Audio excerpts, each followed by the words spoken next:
And Shabbat Shalom, everybody, and welcome to the Virtual House Church. Glad you were able to join us today. Sorry we got off to a little bit of a late start.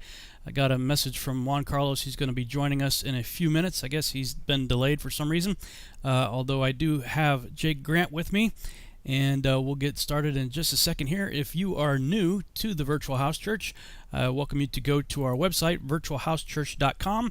virtualhousechurch.com is the website we've had since about 2012 or 13, I believe. It is going through an overhaul. So it's a work in progress at the moment. So I am updating links as we go along here. So all these links will take you to the new website all the way up to this week's week 7. Will take you to the new website. The other links are still going to this website right here. So if you're viewing on a cell phone or mobile device of some sort, tablet or something, you could click on this picture right here. It takes you to a mobile-friendly version of this website. Or if you're on a computer like I am right now, you can click on that right there, and it'll take you to the new and improved website that we're working on right now. And so the About Us tab is just about Sheila and I, the Virtual House Church store. You can get all kinds of valuable resources here. This is a calendar put together by Kevin and Amanda Roberts. And you click on that for a free PDF that you can view and or download. If you'd like a printed copy, if you live in the United States, click on the domestic button. If you're international, outside the United States, click on that button right there. Another calendar put together by Juan Carlos. You can click on that. Same thing, free PDF. If you'd like to get the workbooks, they are available on Amazon.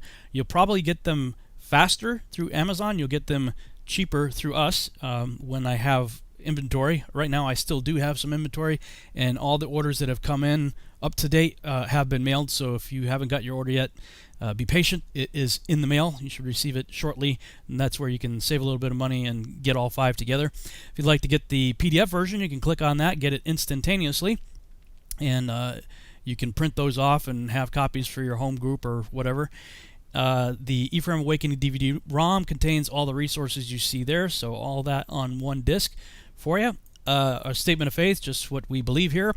Coming Out of Babylon is a very comprehensive page. This is really for new people. What's this all about? What does it mean to come out of Babylon? What does it mean to keep the Sabbath and the feast and stuff like that? So there's a whole lot of resources, as you can see here. Lots of videos for you to check out. You could probably spend the better part of a month just on this page alone, and some other must-read books there at the bottom by Todd D. Bennett. Very, very cool books. I highly recommend those. Torah Fellowship, if you're looking for people to actually interact with in person, minus the whole lockdown issue, unfortunately, that so many people around the world are dealing with right now. If you give this page a few seconds to load, this is a plug-in by 119 Ministries of people all over the world that are gathering together just like we're doing here, or that believe very much like we do. You can click on one of these and you'll see their contact information here. Lena, apparently, some contact information. So would like to meet people to study the Bible. So if you live in that area of South America down there, was that Ecuador or Colombia? I forget which one I clicked on there. But anyway, that's how that works. If you live in the United States, wow, I mean, look at that. There's just a ton of blue dots right there. And, I don't know about you guys, but I'm kind of praying like Abraham, we destroy this place, if there's so many righteous. I mean, none of us are righteous in our own power, only by the blood of Yeshua. But these are people that are presumably already saved by the blood of Yeshua and are also seeking to walk in Yahuwah's ways and his commandments and whatnot. So, I have to believe this got to count for something that hopefully, prayerfully, will spare this nation of judgment that some people think America is due. My contention with that is, if America is due judgment for what America has done, all these people didn't do that. There's a little 10 square mile area right in this area here that I'd be okay with being severely judged personally. That puts a lot of stuff out, but I'm going to try really hard not to get political, so I'll move on from that. What about Paul? What do we do with Paul, right? A lot of people want to come to the Virtual House Church and say, you're Judaizing and you're this, you're that, and they'll quote the writings of Paul. And my contention in that regard is, look, you shouldn't read one sentence that Paul wrote until you thoroughly understand what Paul read and studied and likely had memorized. Once you've done that, then go back and read what Paul wrote, and a lot more will make sense for you if you do that. And so don't be coming here saying foolish Galatians. And here's a link for Galatians if you guys have questions or issues in that regard. Another page right here, it's just dedicated to the calendars. I talked to Kevin a couple days ago. We were at a wedding together, and Amanda said they are currently working on the new calendar for the new Hebrew year coming up. So that should be done fairly soon. So she said she'll let me know, and those will become available as soon as those are ready. You'll also notice when you click on this link here that you got some added resources that pop up on the right-hand side here. You can search this website for content right there. Yahuwah's Love Letter, if you haven't heard that, you might want to click on that right there. It should be something that can be of an encouragement to you. Also, Psalm 91, if you're freaking out about what's going on in the world today, this might give you some peace right here. Psalm 91. Bible study tools that I like to use a lot: blueletterbible.org, biblegateway.com, bible.cc, and bible.is. These are all resources that I regularly use. The Aramaic English New Testament Bible is also a valuable resource for you. If you'd like to support our ministry and help us continue doing what we're doing, you can do so right here. And for those of you who have been supporting us, thank you. We couldn't do it without you. We desperately need your support, and we thank anyone and all of you who have done so in the past. And other Torah ministries that I happen to really enjoy are Torah Family, that's Steve Mutria's ministry; New to Torah, Zach Bauer; 119 Ministries; Unlearn, which is Lex Meyer's ministry; and the teachings of Jim Staley right there. Those are some other valuable resources for you. So, this week's study is the go-to page. If you click on that link right there, that gives you the Parsha in 60 seconds. Parsha is the Hebrew word for study, so it distills the Torah portion down to 60 seconds. And then this is the live stream. So if you want to know when we're going live, it's all right here. Of course, this is what we're doing right now. So when we are done, this will be archived here also. So this page will be up until probably next Friday. Friday's typically when I update the page for the following Shabbat. And then the notes for this week's study, you click on that right there, and it takes you to our study page. And on the study page, you have the scriptures that we'll be going over from the Torah, from the prophets, and from the New Testament. Cool plug-in right here. If you want to have somebody read these scriptures to you, you can just click on that. Jacob left Beersheba and went toward Haran. And you can listen to somebody reading those scriptures to you. It takes about 27 minutes to go through all of them. There, let's go ahead and play the Parsha in 60 seconds here.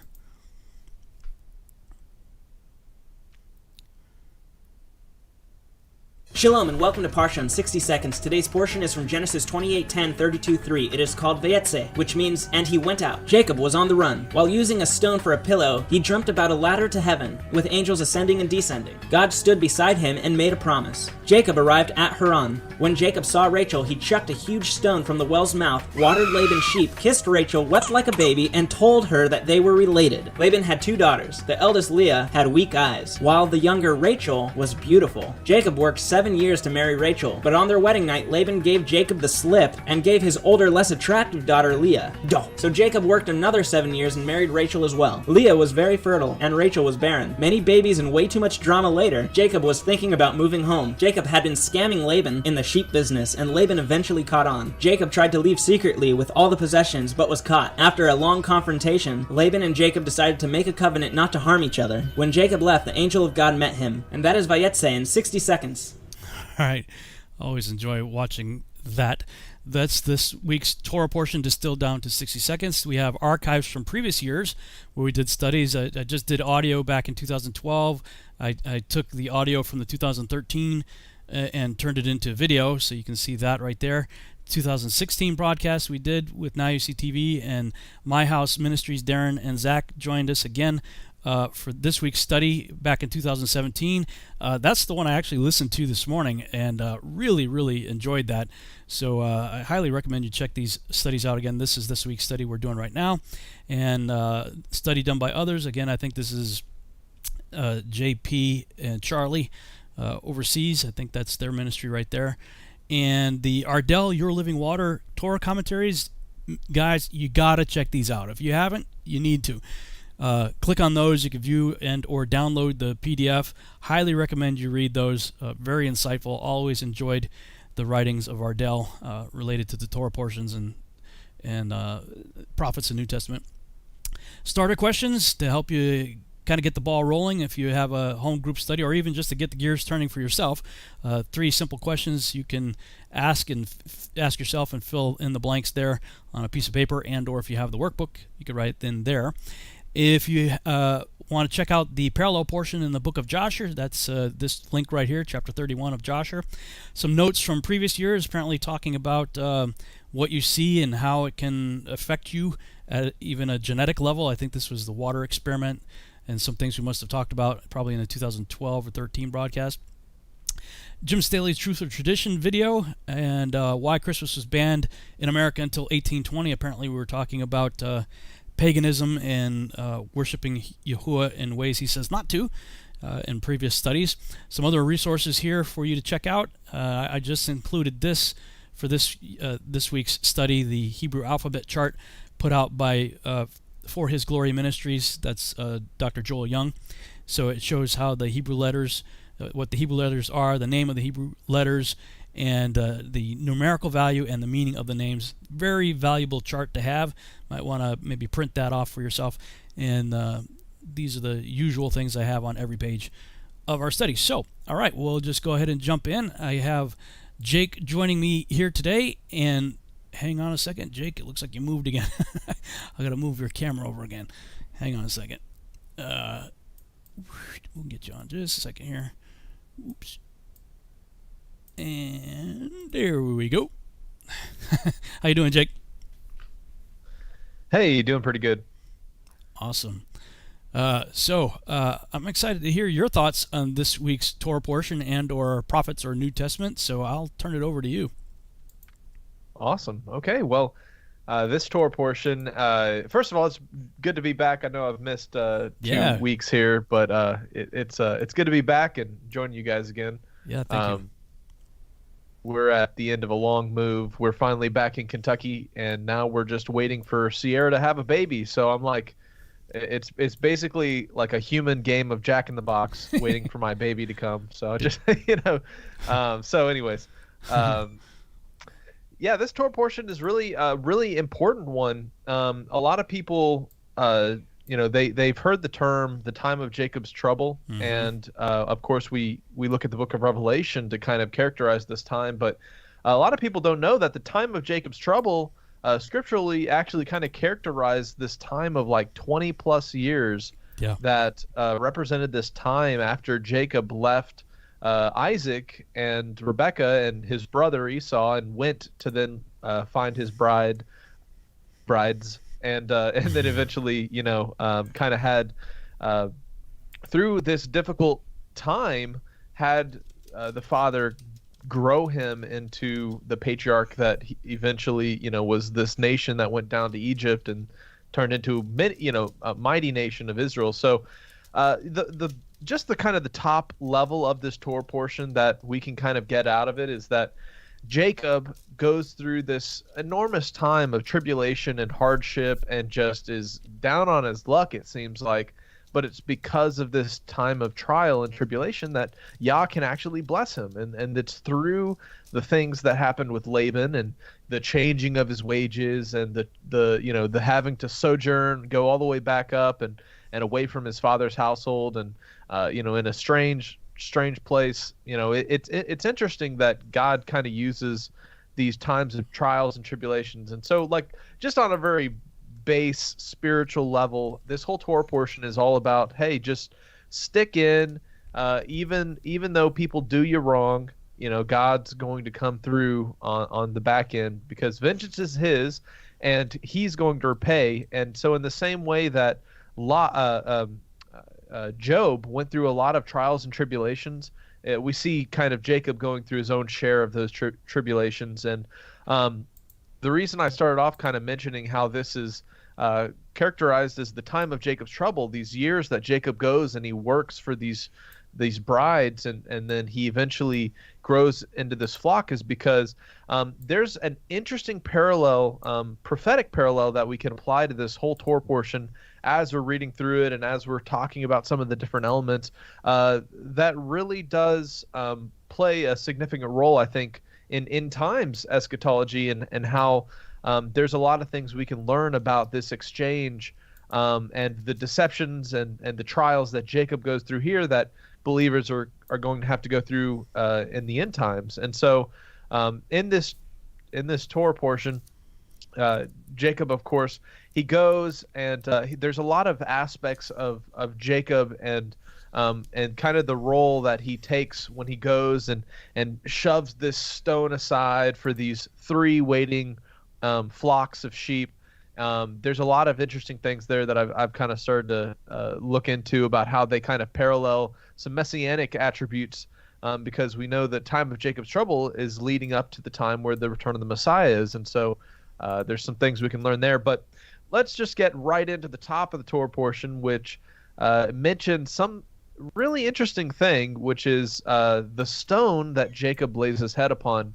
And it says right in Genesis 28:10, Jacob left Beersheba and went towards Haran, and he came to a certain place and stayed there that night because the sun had set. Taking one of the stones of that place, he put it under his head and lay down in that place to sleep. And as he dreamed, behold, there was a ladder set up on earth, and the top of it reached to heaven. And behold, the angels of God were ascending and descending on it. And behold, the Lord stood above it and said, I am Yahuwah, the God of Abraham, your father, and the God of Isaac. The land on which you lie, I will give you and your offspring. So I don't know if how much you've studied into. I'm sure you've probably heard of it, Rob. But the whole premise of that, this particular stone that Jacob laid his head on, actually shows up in some different lore and history throughout the Middle Ages.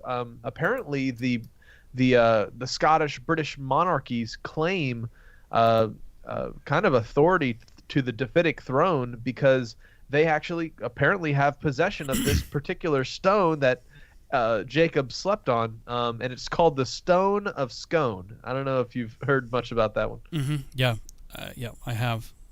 Yeah, it's pretty bizarre. It's supposedly like underneath the throne, and if I'm remembering right, there was a whole deal with Scotland and Robert the Bruce and a whole bunch of stuff tied into that as well. It's been a long time since I've looked into any of that stuff, but yeah, I'm familiar with it. Yeah, it's fascinating because we see kind of throughout history these little like kind of seemingly just insignificant items show up throughout our modern history, and people use them as kind of a representation of authority and stuff. So apparently this Stone of Scone is it's like a red stone type thing. But interesting, all these monarchs, and the last person who was coronated over this stone was Queen Elizabeth, back in the 1950s, I think. So, anyway, so just interesting stuff, just how that showed up throughout history. So,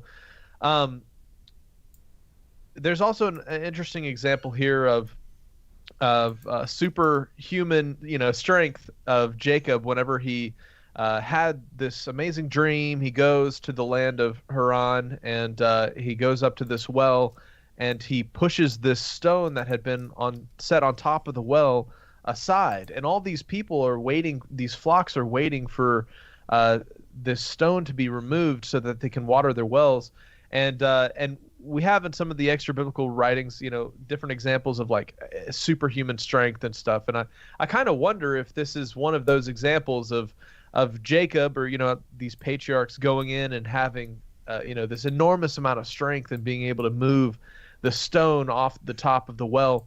But there's some interesting spiritual parallels to this exchange, because we have these 3 flocks, right? And they're waiting around, and they're talking about how they're not going to water the sheep until all the flocks have gathered there together, and that's when they move the stone. It's interesting that throughout the scripture we have that Torah and the instructions are kind of synonymous with kind of watery language, like a well of water or springs of living water. This is the same language that the Messiah uses in the New Testament. And so it's almost like a representation that Jacob, and from the sons of Jacob, the Torah was going to be revealed, that this well of water was going to be, uncapped. And we see that, later on it's from the sons of Jacob that then the Torah, the well of water, is kind of uncapped for the nations and the people, all around them. At least that was their role they were meant to take as a nation of kings and priests who were to, bring this water, the water of the Word of God. And so it's just, there's a lot of different aspects of this story that have interesting spiritual parallels as we go through it. Continuing on,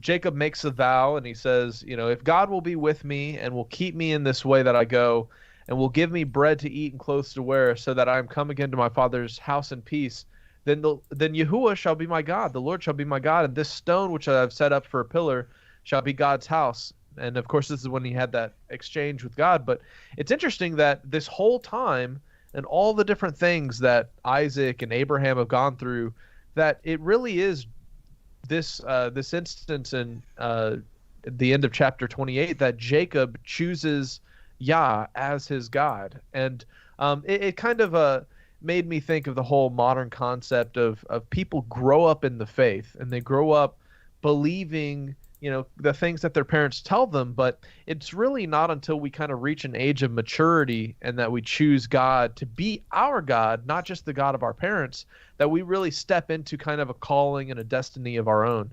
And this is something that we see in this story here with Jacob, is he decides to call Elohim his God. The God of Abraham and Isaac now became the God of Jacob. Even though he grew up, in the family and part of the, the people, the chosen group of Abraham and then Isaac, Jacob had to make this choice himself to make Yah his God. So I wanted to kind of point out some of these things because they're really interesting and important spiritual lessons we can get out of this Torah portion.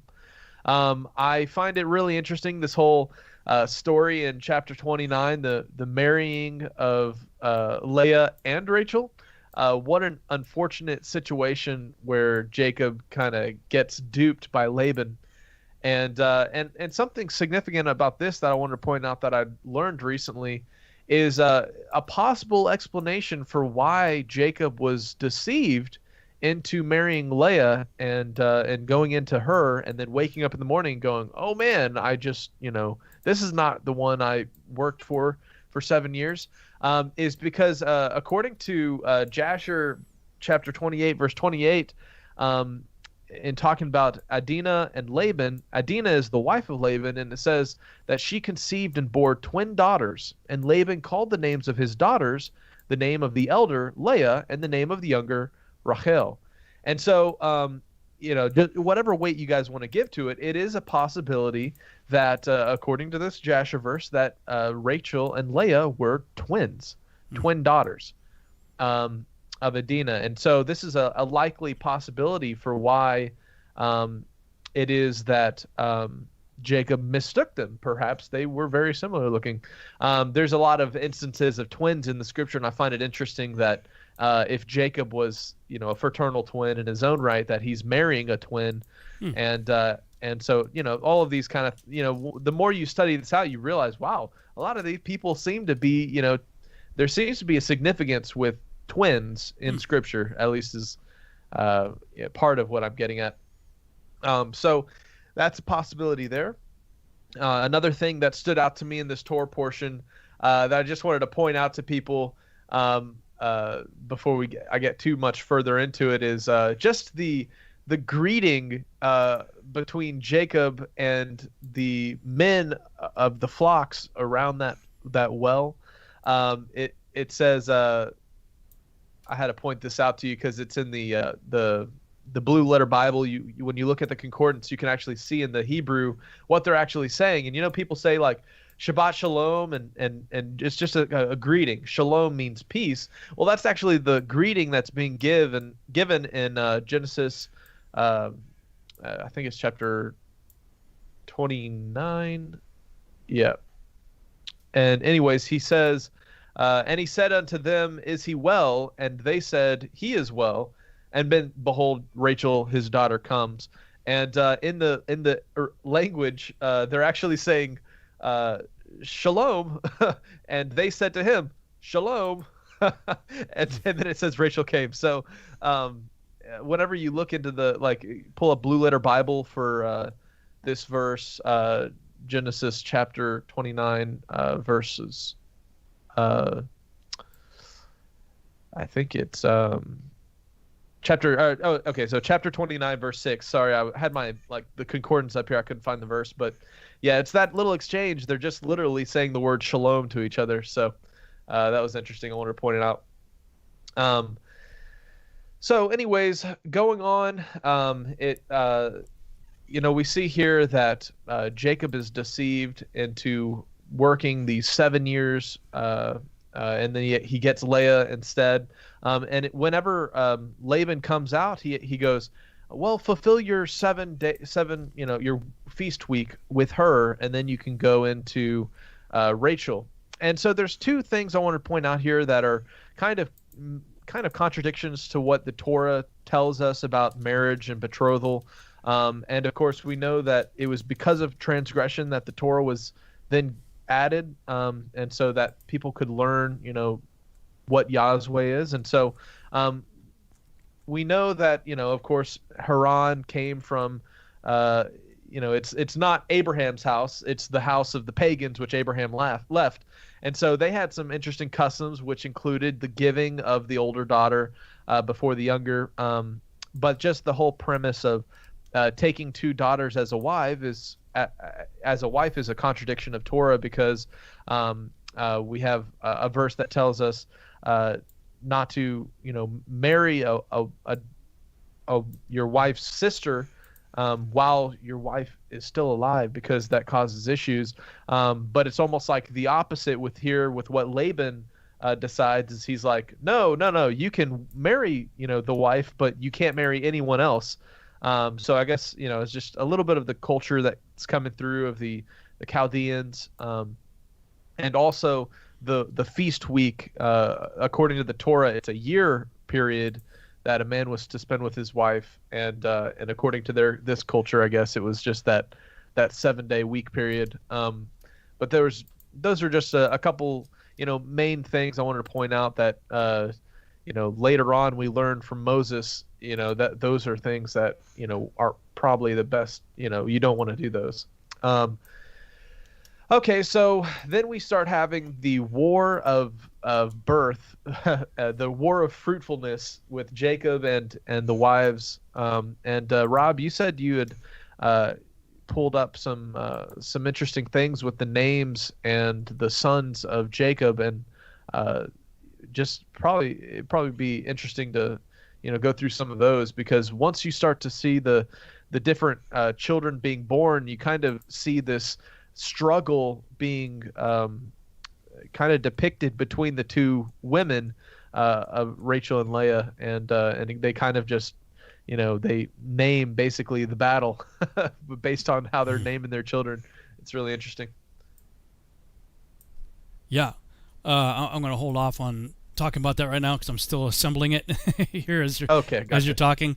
What Jake is referring to is I've referenced a resource out there. Actually, it's on the let me go back to the screen here. On the study page for this week's study. Let me click on the study notes. There we go.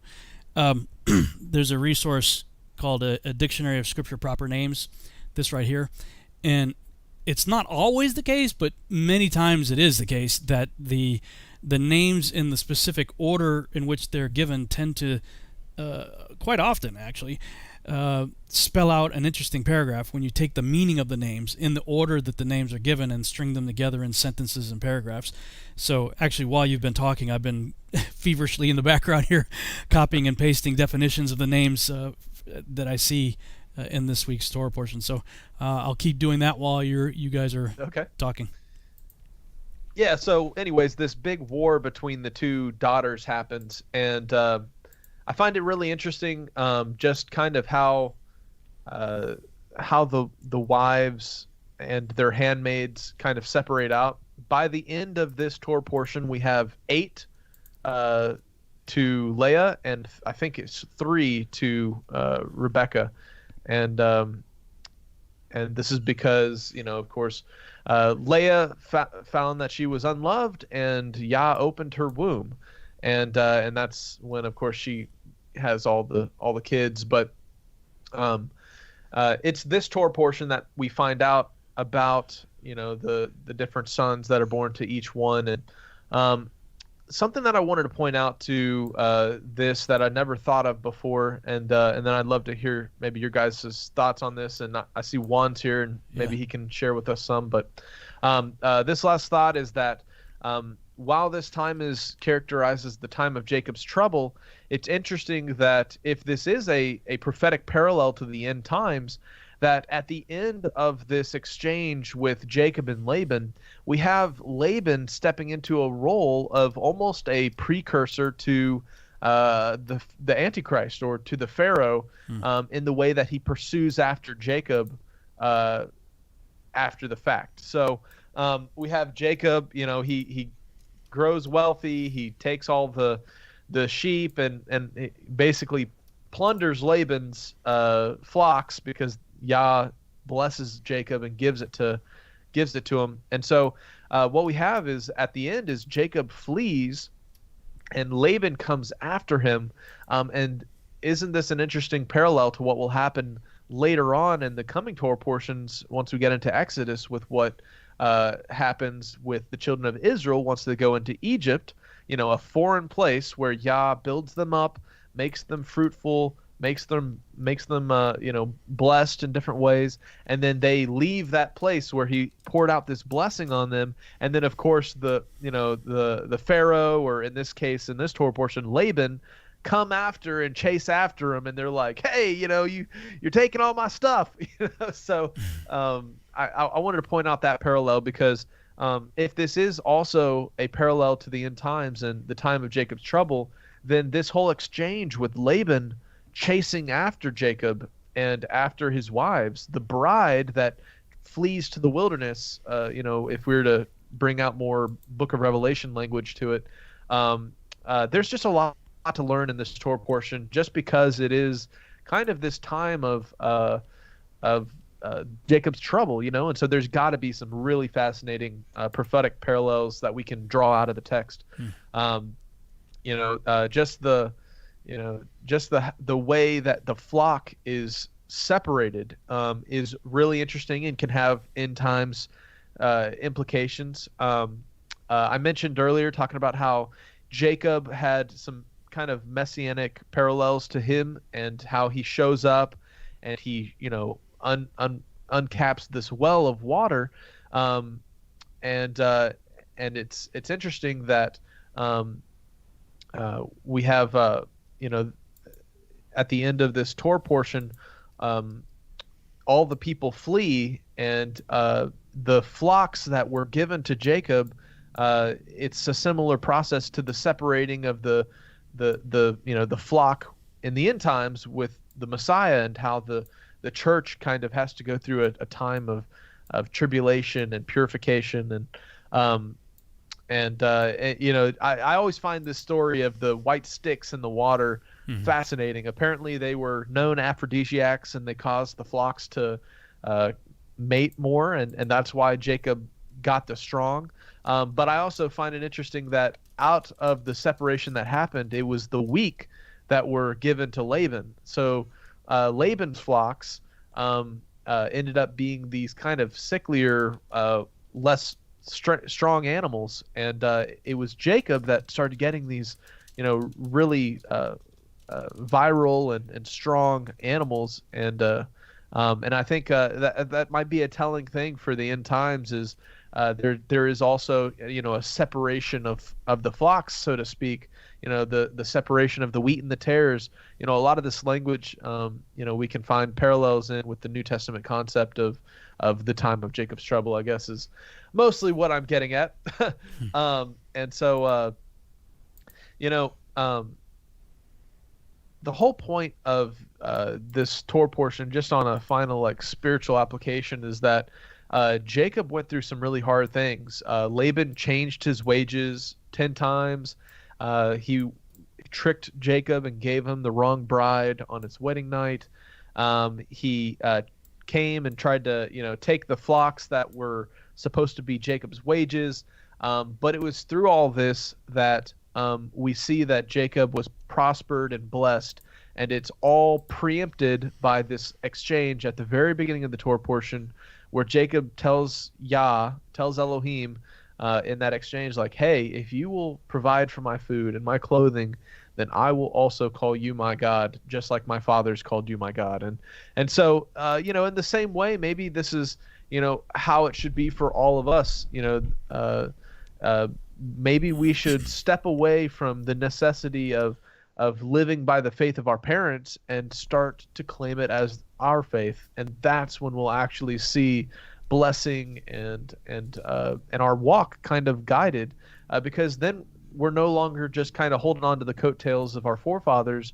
Instead, just like Jacob in this Torah portion, he stepped out and began to call Elohim his God, and that's how you have all this amazing provision and blessing poured out, because he's no longer just kind of like the son of Isaac. Now he's kind of the focus of the story is changing, and just the promise of the blessing and how this whole thing is like about Jacob's cunning and his wit and his ability to take a bad situation and make it good. But at the same time, there were supernatural things that happened out of his control, where no matter how much he was conniving or trying to outwit the situation he was in, he had to kind of surrender and let God do what God was going to do. And what happened was, whenever Laban came in there and changed his wages or decided, hey, he wanted this part of the flock or this part, it was that's when Yah, supernaturally caused it to be, in Jacob's favor, that the flocks bred. So, anyways, with all that to say, this is a really, prophetic piece, because I've never really realized how Laban could be a foreshadow of the Pharaoh account or a foreshadow of the Antichrist, and how when you have Jacob fleeing, he has the two women, the brides, fleeing into the wilderness, away from persecution, and there's just so much in here that I'm excited to see if you guys have unpacked or any connections you've made. So. All right, I'll zip it up there. I think that's pretty much most of my little thoughts I've had about this portion. Awesome. Very cool. Thanks for sharing, Jake. And we'll turn over to Juan Carlos. Juan, good to have you. Glad you're able to join us again today, and excited to hear what you have to say about this week's Torah portion and or Half Torah and New Testament. Sure, guys. Shabbat Shalom. It's a blessing to be here again. I'm sorry to be late, was still struggling with some technical difficulties in the computer, but I managed to fix it. Awesome. So, I was listening to Jake. I'm glad to see you, Jake. I heard that you're struggling somehow with like a Jacob, trying to get the baby soon, right? Mm-hmm. Yeah, any day now. My wife says, yeah, if I go into labor, they'll have to miss you. Well, we're going while we're sitting here. So I don't know. We're waiting. Yeah. We'll see. No. Stand by, my brother. It will come soon. So I would listen to you, Jake, and you brought really interesting points. And I want to tackle some of them because they are very connected to what I was preparing for today. So you mentioned about the three flocks that they were waiting in the well, and when I was reading this, is so prophetic, because in the way that it's written, it's talking. We can see an immediate parallel to the end times. Actually, this is in the chapter 29, verse 8, and it is written in like this. It says, "We are not allowed until all the flocks are gathered together, and they have rolled the stone from the well's mouth. Then we should water the sheep." So It's talking about the flocks, and all the flocks needs to be regathered or gathered together before opening the well. And when I was thinking on this, I was thinking in the two houses, thinking in the sheep that are not in the fold yet, when Yahushua was talking about this. And he said that he was sent to the house, the sheep of the house of Israel. So, when I saw this, I started to came to my mind the whole story of the Samaritan woman as well, because it was exactly in the same direction. Yahushua was going from the country of Judah to Galilee. So it was exactly in the same direction that Yaakov was going to the land of Haran. So coming from Beersheba to the north. And we have this encounter where these people said that they cannot open the well until all the sheep came. But we see Yahushua doing something a little bit different and telling the Samaritan woman that give me something to drink. And what he was saying, Yahushua saying at the end, I will give you drink water, that with this water you will not have thirst anymore. And he was talking about the eternal life, and he was talking about the Ruach HaKodesh. So I see this amazing parallel that, as you said, Jake, messianic parallel between Yaakov, and Yahushua, even in this passage. I will share a few more in a minute. But through Yahushua is the one opening the well and giving us water to the sheep. And no matter that these people were saying that all the sheep, all the flocks needs to be gathered together, Yahushua came in his first time to the earth in order to bring this water. Like we see exactly in this parallel between Yaakov and Rachel. But he will come the second time in order to regather all the flock, somehow in the same way that these guys were saying that all the flock need to be gathered in order to give them the water. So I find this very fascinating, and it's totally connected to what you were sharing about the end times. What the additional thing that I found very fascinating, and also you brought this up, Jake, is after all these years of serving Laban, the last 6 years of Yaakov was in order to gain his wages.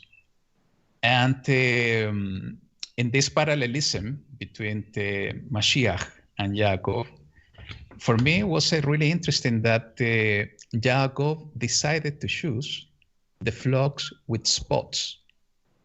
And also the one that was black, and also the one with spots. And when I saw this, when I was reading this morning, it kept my attention, because if we see what Yahushua said, and actually before what Yahushua said, I want to share one passage with you, and this is in the book of Ephesians. Yeah, just for you to understand what the parallel I saw. It's in the book of Ephesians, chapter 5, verse 25 and 27. It says the following, and this is in the writings of Paul Shaul. It says, "Husband, love your wives as Mashiach also did love the assembly and gave himself for it, in order to set it apart and cleanse it with the washing of water by the word, in order to present it to himself a splendid assembly, not having spot or wrinkle or any of the sort, but that it might be set apart and blameless." So we see that by the work and the ministry and the purpose of Yahushua HaMashiach coming to the earth and giving himself for us, through him, any spot that we can have is totally cleansed. So, and there is another, just to connect this point, there's another passage in the book of Matthew chapter 9, verse 11 and 10. Matthew chapter 9, verse 11 and 12. It says, "And when the Pharisees saw it, they said to his taught ones, 'Why does your teacher eat with the tax collector and sinners?' So we see Yahushua was exchanging and sharing time with people that, according to the Pharisees, were unworthy. They have a lot of spot, meaning they were full of sin. So they asked this question to Mashiach, and what Yahushua said in the verse 12. And Yahushua, hearing this, said to them, those who are strong have not need of a physician, but those who are sick. So what's the parallel? Just connecting the three passages that I'm sharing with you now. What are the parallels that I see within the messianic aspect of Yaakov choosing the spot flock? Is that Yahushua did exactly the same. He came to rescue those that were full of sin in order to give them life, in order to give them the chance to come back to the Father, to start living in a way of righteousness, in order to remove sin, to cleanse them, and to present, as Shaul said, blameless to the Father. So we see Jacob choosing exactly the same kind of flock with all the spot, and that flock became the flock of Jacob, the flock of Jacob. And I found it so amazing because, we are full of sin. And now we decided to take the hands of Yahushua, be his possession, in order to come to the Father. And no matter that we are full of sin and full of spot, maybe we are not the best of the flock. In the case that we were comparing with the flock of Laban, he remained with the nice white sheep and so on. We are not. And even in that situation, Yahushua decided to take us in the same way that Jacob decided to take that spot flock. Yahushua took us, and he's leading us in the process to be totally cleansed in order to present us blameless to the Father. And when I saw this, I found it fascinated in the way that Yaakov and Yahushua somehow has an amazing parallelism. Going on, and actually you mentioned this as well, Jake, and this is something that I heard from you guys in previous virtual house churches broadcast before, and it's something that is part of my studies. It's about the period of Jacob travels. I still not in the point that the 20 years period is the period of the Jacob's trouble, but I agree with you that this was a very difficult time for Jacob, especially the last 14 years, because the first year he was actually, it's written that he was working very hard for Rachel, and actually it's written that those 7 years passed like few days for him, because he wanted to have Rachel as a wife. But I do agree with you guys that the last 14 years were very difficult to Jacob because of what happened with Leah and Rachel, and especially the last 6 years of all this situation of the wages that he was trying to get from Laban. But what I saw and it caught my attention about this period of the tribulation, let's call it like that, of Jacob, is the process of returning to his fathers, and how all of this started. If we go to the chapter 31 of Genesis, it says in the verse 3 that Yahuwah said to Jacob, it wasn't in his own mind and his own will. It was Yahuwah saying to Jacob, return to the land of your fathers and to your relatives, and I am with you. So it was an instruction of Yahuwah directly to Jacob to return. And what's this word return? And this is the amazing connection, is Teshuva, is to repent. This is the word that was translated as repentance, is to return, to turn back to the land of the Father. And why this is so important? Because last week we were discussing about this point, is that the only reason that Jacob went out of the promised land is because of somehow his mother, Rebecca, was orchestrating everything in order for Yitzhak to send Jacob to his uncle. Why? Because of all they were afraid of Esau.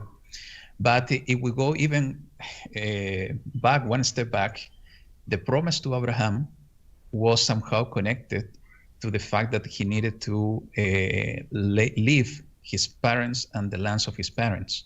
So that was somehow as well the instruction that Yitzhak and also Yaakov needed to follow. So the only fact that Yahuwah appeared after all these years and told Yaakov to return to the land of your fathers was because he already passed the period of cleansing. And you know, when I was reading this as well, I remember what we discussed about Abraham.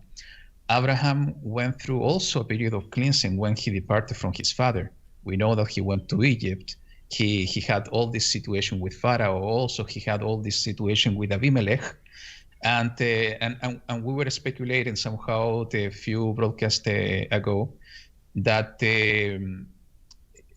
through the whole story of his brother Haran, that he died on the fire, and it seems that Abraham adopted Lot because of the same situation, there was a grief internally in Abraham that he needed to release somehow. So Abraham went through a period of cleansing, and that's why I'm bringing these topics now, just to remember what we discussed in the past.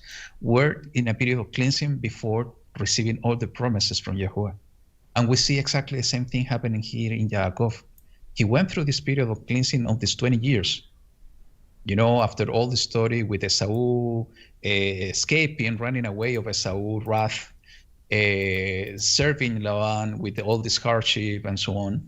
But we see after all this cleansing period, Yaakov receiving the word directly from Yahuwah. And even if we won't, we go to a few verses later in the verse 11, we see even the messenger Elohim, Malach Elohim, the messenger of Elohim, appearing in a dream to Yaakov and telling him all of this connected to that he needed to go. And he go, Yaakov, and relate all of this to his wives, and they decided to go back and follow Yaakov to return to his land. So what's the parallel to this is in our lives. You know, we are in this moment far away, in the same way that Yaakov in that moment was far away from the promised land. We are far away from the promised land. The same happened with Abraham. Abraham went to the promised land, then he went far away from the promised land, and he came back. So we are now in this period of cleansing. In the same thing that happened to Abraham, the same thing that happened to Yaakov, and is the same happening to us now. We are in this period of cleansing, and we are waiting for that moment, a specific moment that we are going to hear the word of Yahuwah, and we are going to hear this like a sound of a trumpet. That's the way that's written. And we will go back to the promised land in the great second Exodus. And that's the parallel that I wanted to share as well, because we see all of this wording and this instruction of Yahuwah telling Yaakov, return to the land. And we see Yaakov taking everything that he had, his wives, his children, his possession, and going directly to the promised land. And this is so amazing connection to the second great Exodus that is coming, that we will receive this word, we will receive this instruction, we will hear the trumpet, and we will need to go in this second great Exodus. And in this point, I totally agree with you, Jake, that Laban in this case is a kind of foreshadow of the anti-Mashiach, the Antichrist, because we see the persecution. You know,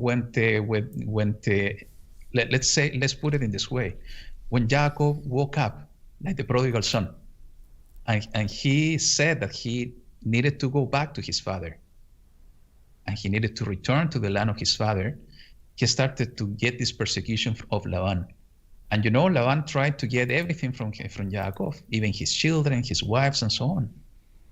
So I do see a real parallel to the second Exodus, and also a parallel of the persecution that is coming.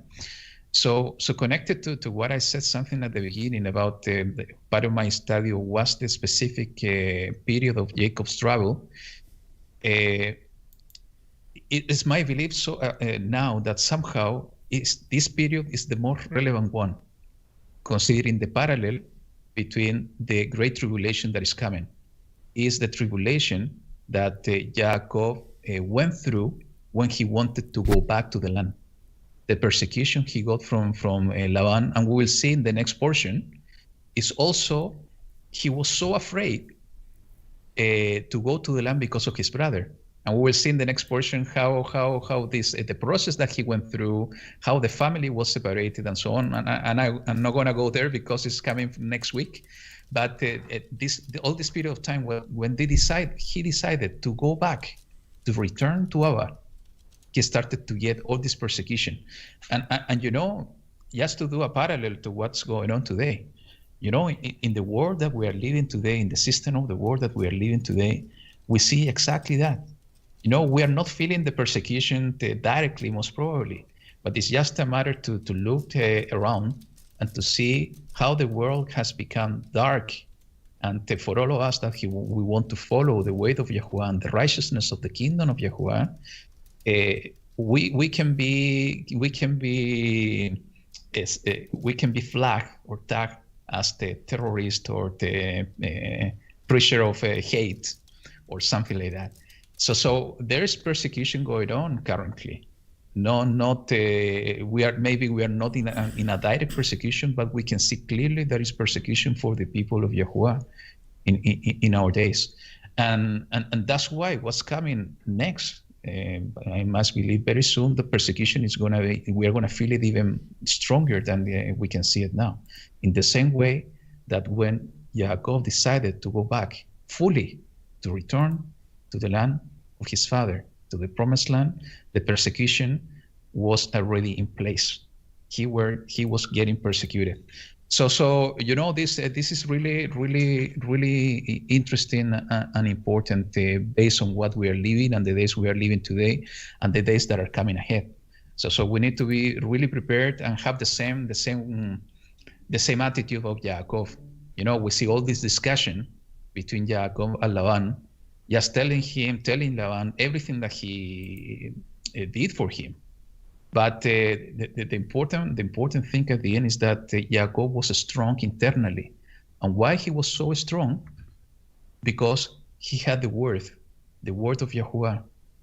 He received the instruction from the messenger of Elohim.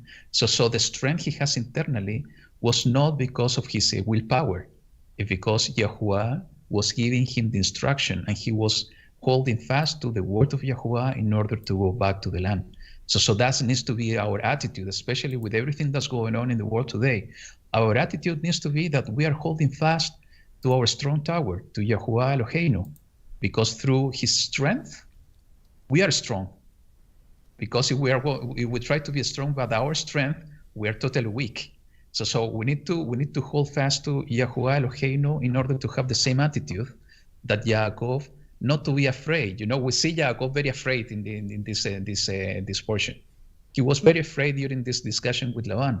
But even that his emotions were of fear, he stood strong internally through the word of Yahuwah, and that needs to be our attitude. Last thing that, and I found it really interesting, and it's something that I shared in a study about the identity of the woman of Revelation 12. It's about the whole story about Leah and Rachel in Hebrew. You know, it's a kind of funny the way that they were fighting between each other for Yaakov, poor Yaakov. I can imagine him that in the middle of the fight between the two women.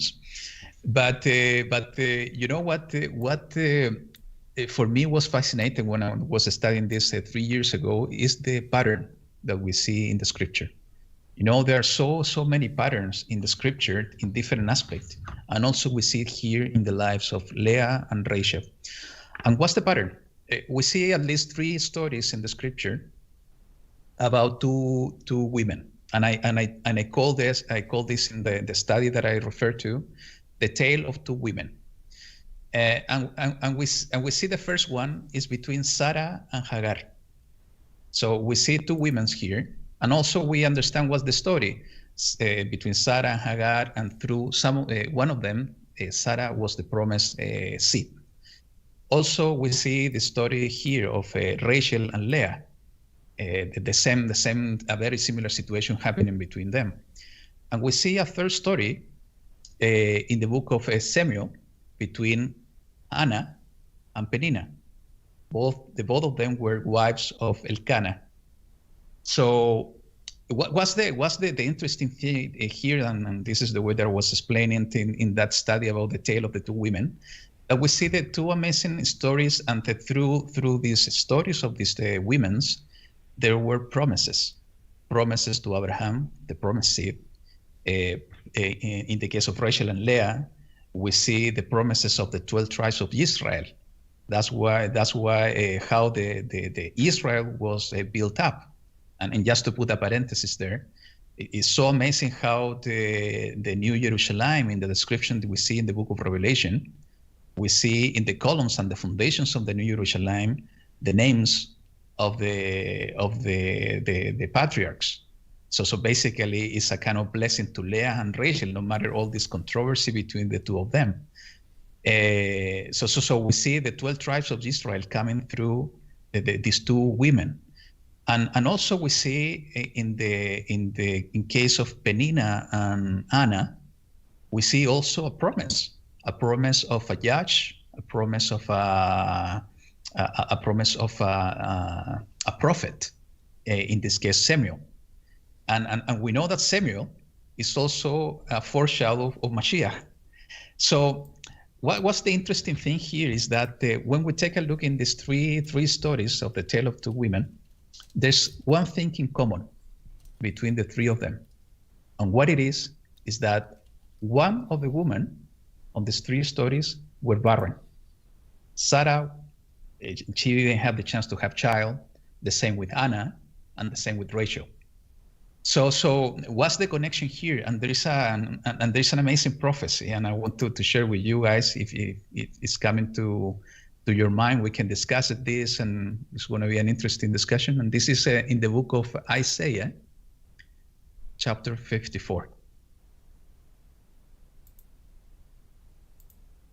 Isaiah chapter 54, verse 1. So, and this is really interesting because it said, "Sing, O barren one." Keep in mind what I was sharing about the pattern of the tale of the two women. "Sing, O barren one, you who did not bear. Break forth into singing and cry aloud, you who have not been in labor. For the children of the deserted one are more than the children of the married woman," said Yahuwah. And then if we continue reading this entire chapter of Isaiah, we can understand that he's speaking about Jerusalem. And who is giving us the key to understand this? And this is the amazing thing connecting to the story of this tale of two women with the Sarah and Hagar, Rachel and Leah, and so on, is Paul. You know, this so interesting Paul in his letters with his wisdom that he got from Father in the book of Galatians, chapter 4, verse 19.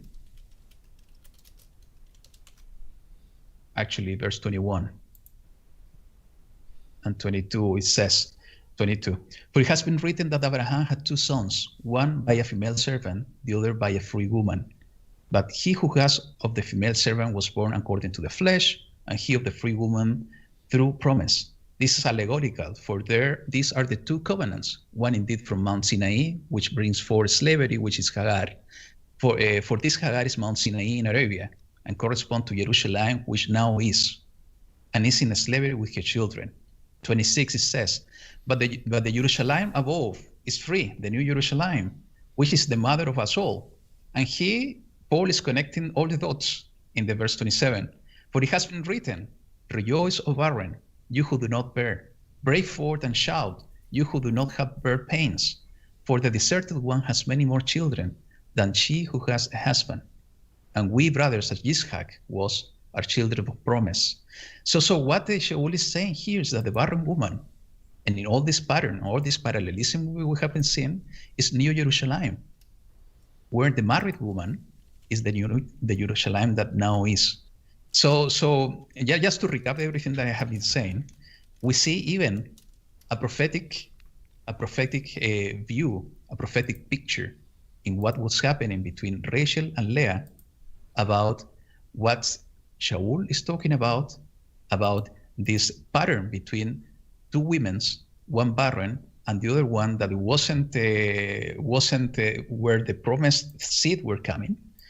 With what we will see about the New Jerusalem being the mother of us all, and we are getting born on the New Jerusalem, and the Jerusalem that now is, that basically is going to be destroyed and it's going to be replaced by the New Jerusalem, but the Jerusalem and the covenant that Yahuwah is having with Jerusalem stand forever. So that's the amazing connection I see in this parallel between Leah and Rachel. And actually, connecting to what I said before, even we see in the New Jerusalem, in the foundations of the New Jerusalem, the names of the 12 tribes of Israel, connecting just to close my comment here on the story and the parallelism between Rachel and Leah and New Jerusalem and the rest that I was sharing.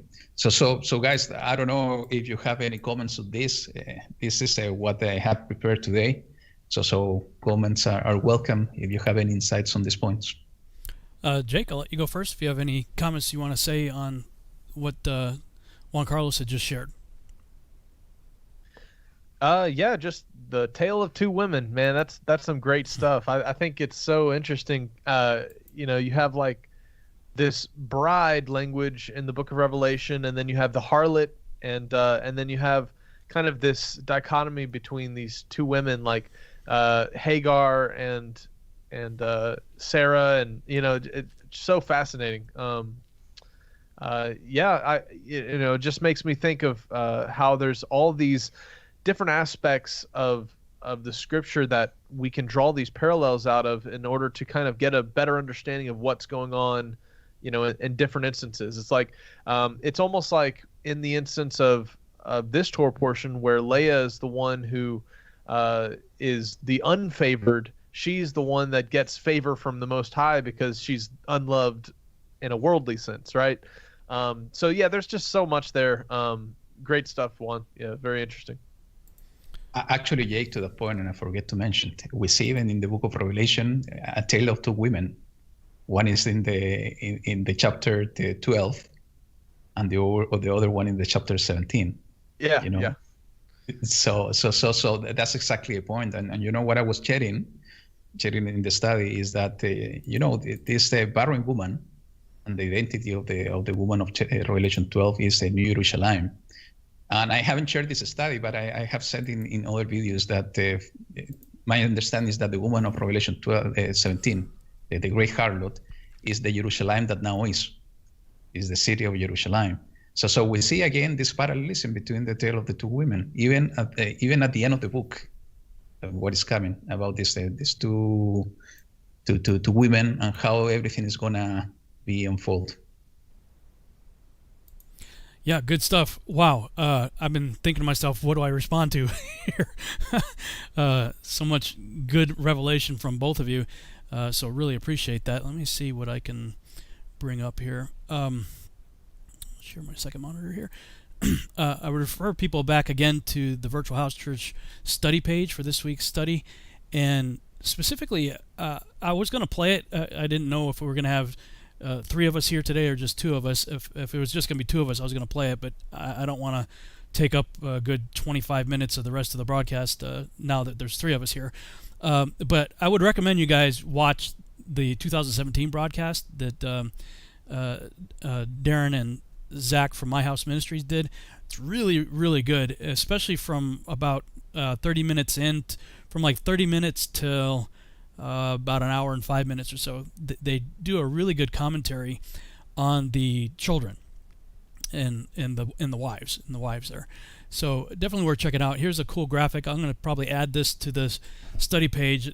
Just again, I like visual, so it helps me to see stuff, to really, put the pieces together, so to speak. So this is a good visual on who begat who and where each of the children came from.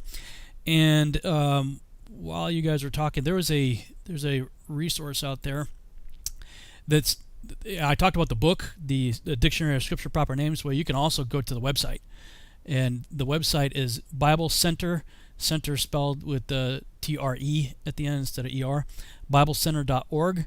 And you can just look up the names, in alphabetical order, whatever the names are, quickly look them up.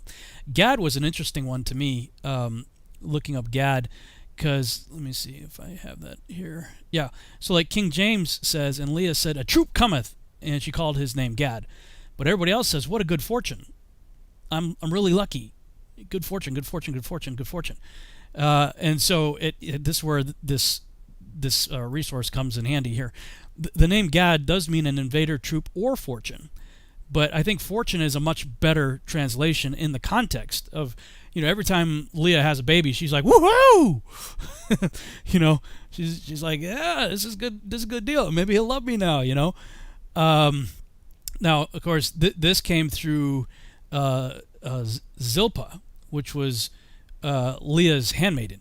So, she's trying to have, Leah has she has Reuben, Simeon, Levi, Judah, Issachar, Zebulun.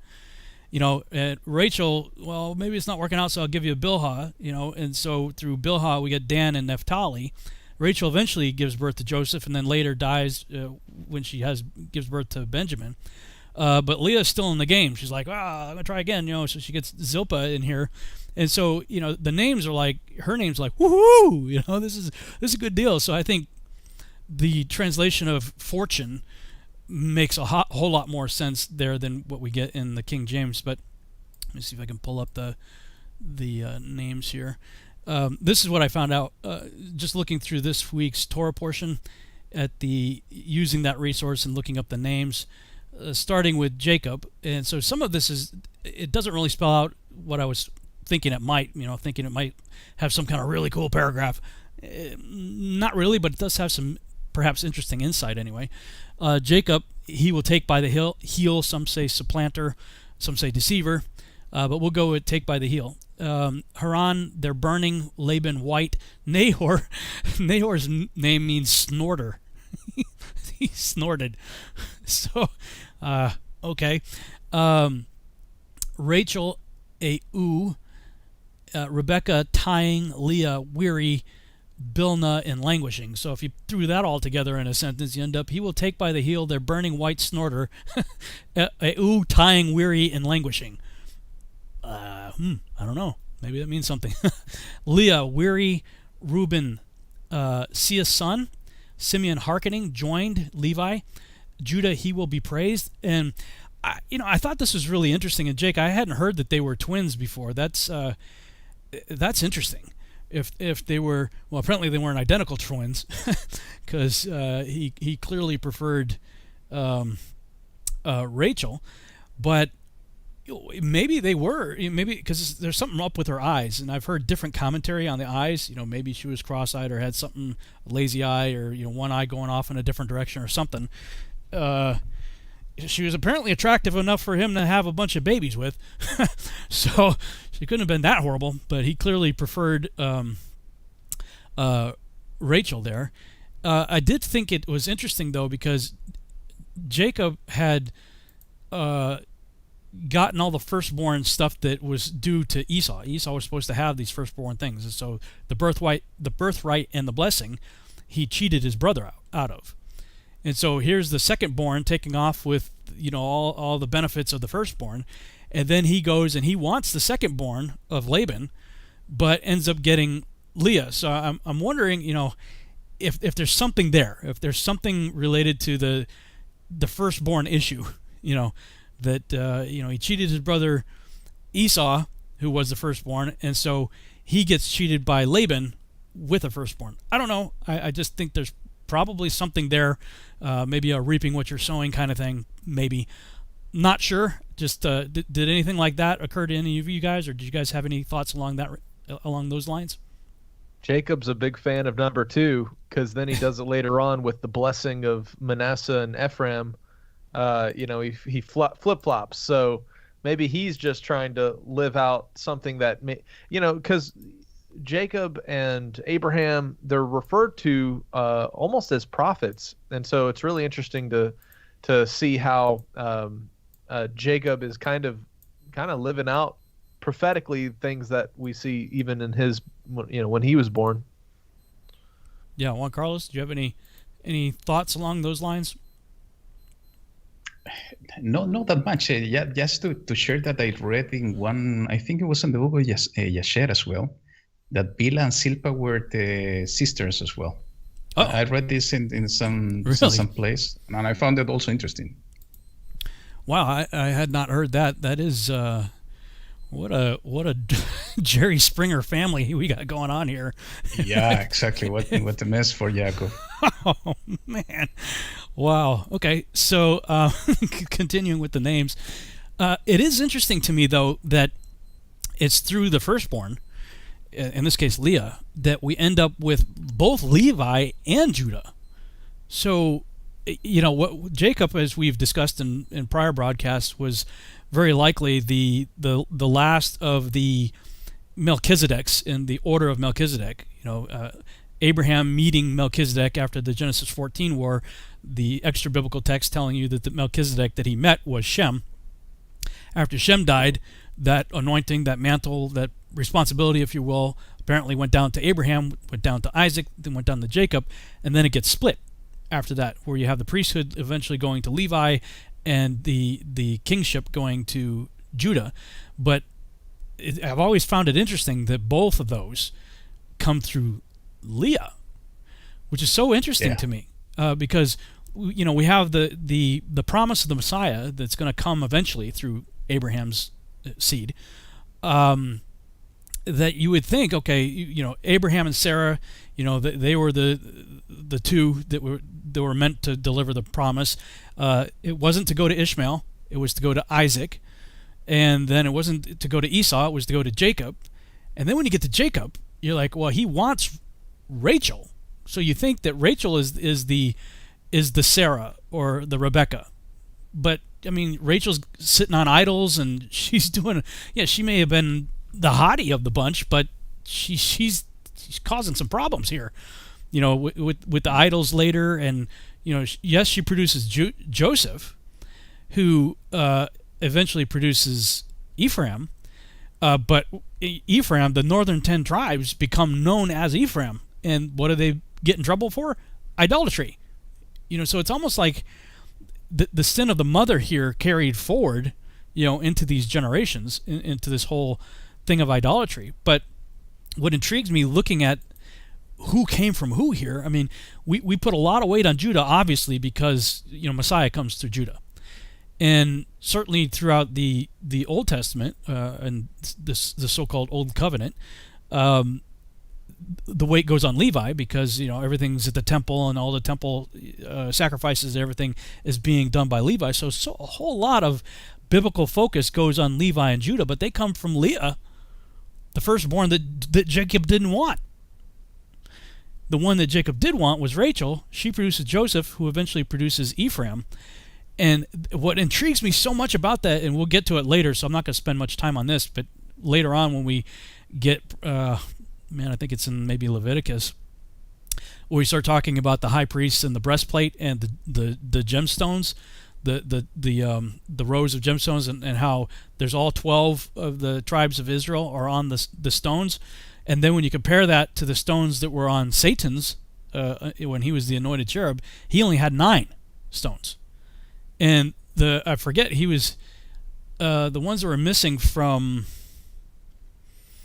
I could be wrong, I'm trying to remember, the stones that were missing from the breastplate that Satan had, I'm pretty sure included Ephraim and Manasseh, no, Ephraim and do you guys remember? Benjamin. Ephraim, Benjamin, and there's one other, I forget. But what intrigued me about that is that Paul brags about being of the tribe of Benjamin. And what did Paul do? He took the message to the Gentiles that the book of Hosea tells you point blank, the Gentiles are the northern tribes that were dispersed, that they became out of covenant people. You have in covenant people, that is Israel. You have out of covenant people that are called Gentiles. And Paul specifically tells you what he means by Gentiles in Romans chapter 7 through 11 when he's quoting Hosea directly. And Hosea tells you, you know, you were once a people, will not be a people. You know, and he's so mad at the northern tribes that they turn into Gentiles. You know, and Paul was the missionary, if you will, to those people, to the Gentiles of the northern tribes that were known as Ephraim. And so it's almost like the great plan of God, of Yahuwah, that he had displayed in the breastplate and in these children was left out on the breastplate of the anointed cherub that became Satan. So in other words, part of the plan he wasn't privy to. Do you see what I'm saying? Like, I'm not going to let Satan know about this part of the plan. And I did a video, Are You on the Breastplate? And you can look that up on YouTube. Again, this is quite some time later from now. We'll get to it eventually in one of our Torah portions, and we'll cover it at quite some depth. But I'm just intrigued that Yeshua comes as a Messiah twice. You know, we have the Jews have this understanding of Messiah ben Joseph, aka the suffering servant, and that comes through Rachel, and Messiah ben David, the lion. So you have the lamb and the lion of the tribe of Judah, who comes through Leah. So I'll just maybe stop here and pause and ask if you guys have had any thoughts in that regard as it pertains to, you know, so much of the Bible focusing on the Levites, and then the promise coming through Judah of the Messiah, and then of course we get the New Testament, you know, as a result of what happened through Judah. But that all came through Leah, and yet Yeshua came the first time as Messiah ben Joseph, the suffering servant, to redeem Ephraim, who came through Joseph, who came through Rachel. Any thoughts on any of that? I think you know what you mentioned, and Rob, just to start from my side, about the sin of Rachel, having this idolatry. Maybe something to do with what you just said, sharing. You know, I didn't thought on this in the past, and I think this is really interesting, because somehow we see the same thing happening with Ephraim later on, that and connected to the period of cleansing the Israel, the 12 houses. That's why maybe he needed to come through Rachel first as the suffering servant, in order to start the cleansing period. That's the only thing that I see. But you know, I have been always wondering exactly what you have said. You know, we see the tribe of Levi and the tribe of Yehuda in Leah. So it's very interesting. You know, it deserves a more depth study. But it could be related to what you said. Maybe something that was in the heart of Rachel, that was passed through her children and needed to be removed. To me, it seemed like the difference between the different blessings and how they were divided. So for sure, I see what you're getting at. Like, what is the significance of the sons of Rachel? Because we have the Messiah comes from the line of Judah, Jews, the kingly line, and there's a possible good argument there that Levi and the priestly blessing that kind of went down through Levi could have also been, you know, in the lineage of the Messiah, because, you know, we have John the Baptist, likely, who was the cousin of Yeshua, was also, you know, from the line of Levi. So, you know, there's some interesting things there, but the question is what is the specific blessing that was separated to the sons of Joseph, and how does that relate to biblical prophecy and just the identity and heritage that the sons of Joseph has? So it seemed to me like so for sure the scepter is not to depart from Judah. We have the priestly, you know, role of Levi. These are all the sons of Leah, but the promise and the blessing that was given to Ephraim and Manasseh was, you know, another division of, I guess, what was given to Jacob. For example, Jacob, you know, he got two different blessings. He got the birthright and the blessing. So what's the dichotomy between those two, and where did those things land later on when Jacob was passing things down to his sons? So we know that you know, Jacob kind of gave Joseph's blessing to Joseph's sons, Ephraim and Manasseh, and that seemed to kind of translate to fruitfulness. So you know, perhaps it's just the concept of them becoming mighty nations, and Ephraim and Manasseh, becoming those Gentiles, being, mixing the northern house, becoming synonymous with those who've mixed back in with the nations and become a great multitude, thus fulfilling the promise of Abraham and how his descendants would be as numerous as the sands of the sea. Could that be kind of how that particular part of the hereditary blessing manifested in their lives, and just the significance of Judah being the kind of the kingly blessing and Levi being the priestly blessing, and those kind of coming to a focus, in the Gospels. So, the kind of, I see what you're getting at. Like, what is the significance of Joseph and the sons of Joseph and Rachel in regards to end times prophecy and stuff like that? It's interesting because we do see most of it kind of seems to be fulfilled in Leah's children. Yeah, and what you're saying with regard to Messiah and Mary's ancestry being related to Elizabeth and John the Baptist being the high priest, the legitimate high priest, shows that Mary had ancestry that goes back to both Levi and Judah, but Levi and Judah go back to Leah. So it's like we always, I don't know if everybody does, but I always kind of think of, just like Abraham and Sarah, Isaac and Rebekah, Jacob and Rachel, because that was the one he was always wanting. But we see yet so much of the promise of Messiah coming through Leah, not Rachel. And yet we have this issue of Ephraim. And while you guys were talking, I looked up where it was in the Virtual House Church studies. So if people want to go to Exodus week 20, I won't cover it all here just for the sake of time, but just to let everybody know, the issue of the breastplate and the stones was really interesting, and we brought that up on the Exodus week 20. So you just scroll down where it says Exodus week 20, and you get to this page right here. And you guys should check out the video I did, Are You on the High Priest Breastplate? And you keep scrolling down, and it shows this picture right here. So this was the order of the stones on the breastplate, and this is the row that Satan was missing on his breastplate. He didn't have Benjamin, Manasseh, and Ephraim. Ephraim, Manasseh, and Benjamin. So, of course, we know Ephraim and Manasseh come through Joseph coming from Rachel, and Paul, being the missionary who was of the tribe of Benjamin, took the message of the gospel from Jerusalem all the way to Spain. And most of us here are probably a direct result of that ministry. And that is the third row on the high priest breastplate. So I always thought that was really cool. Let me see if there's anything else here on week 20. Actually, you want to see something that is fascinating. It's connected to the lineage of Mashiach. I was sharing with you guys that the Mashiach is having blood of Levi as well. Yeah.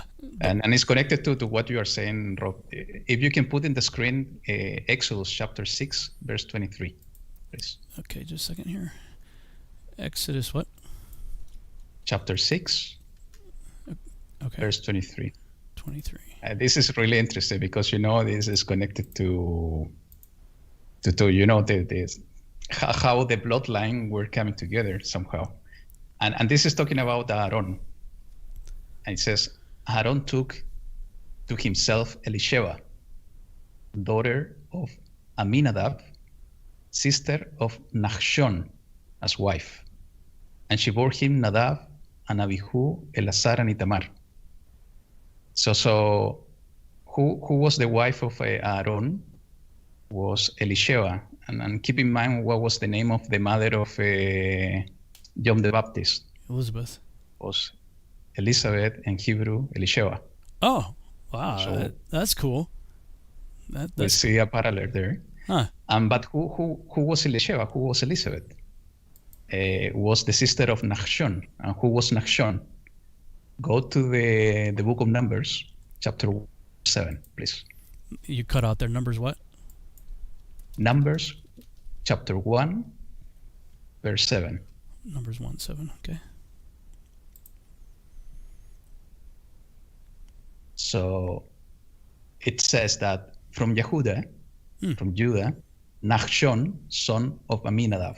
Ah, So Nachshon was a son of Judah. So Aaron from the tribe of Levi took a wife from the tribe of Judah.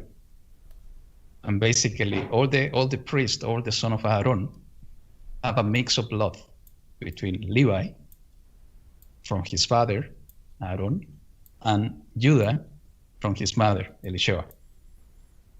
very cool. So we see even in this connection, we see the parallelism to what I was sharing before about Mashiach. Mashiach having these two bloodlines, one from the kingship of Judah and the other one from Levi. And also we see this is at the very beginning, the sons of Aaron, who became a high priest, also coming from Judah, king, and coming from Levi, priest. Nice. Very cool. Let me continue with the meaning of the the names here. So we had, with Leah, her name means weary. Reuben, Sia's son. Simeon, hearkening. Levi, joined. Judah, he will be praised. So you might say, wearily, Sia's son. Hearkening, joined, he shall be praised. Bilhah means in languishing. She produced Dan and Naphtali. Judging my wrestling. Zilpah means flippant. Gad, a fortune. Asher, happy. Leah means weary again, and she produced Issachar, he will bring reward. Zebulun, dwelling.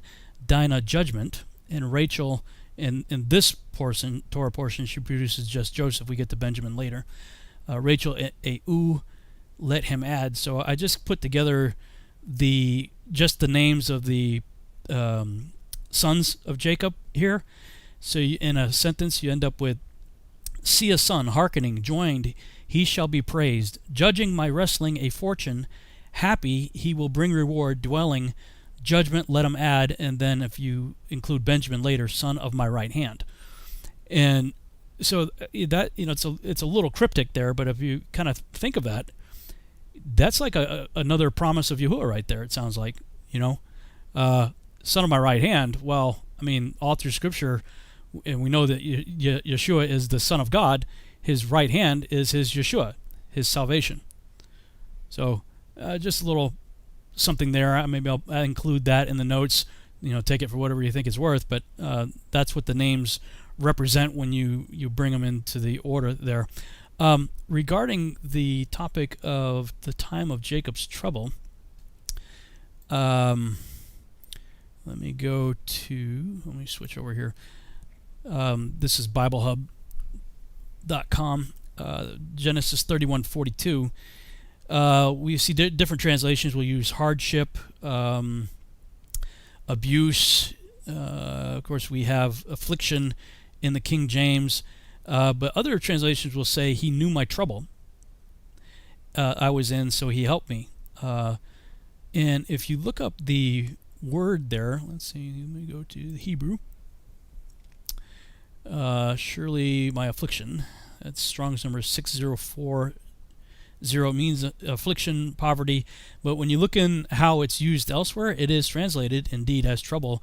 David was fond of it in the Psalms. Psalm 9:13, for instance.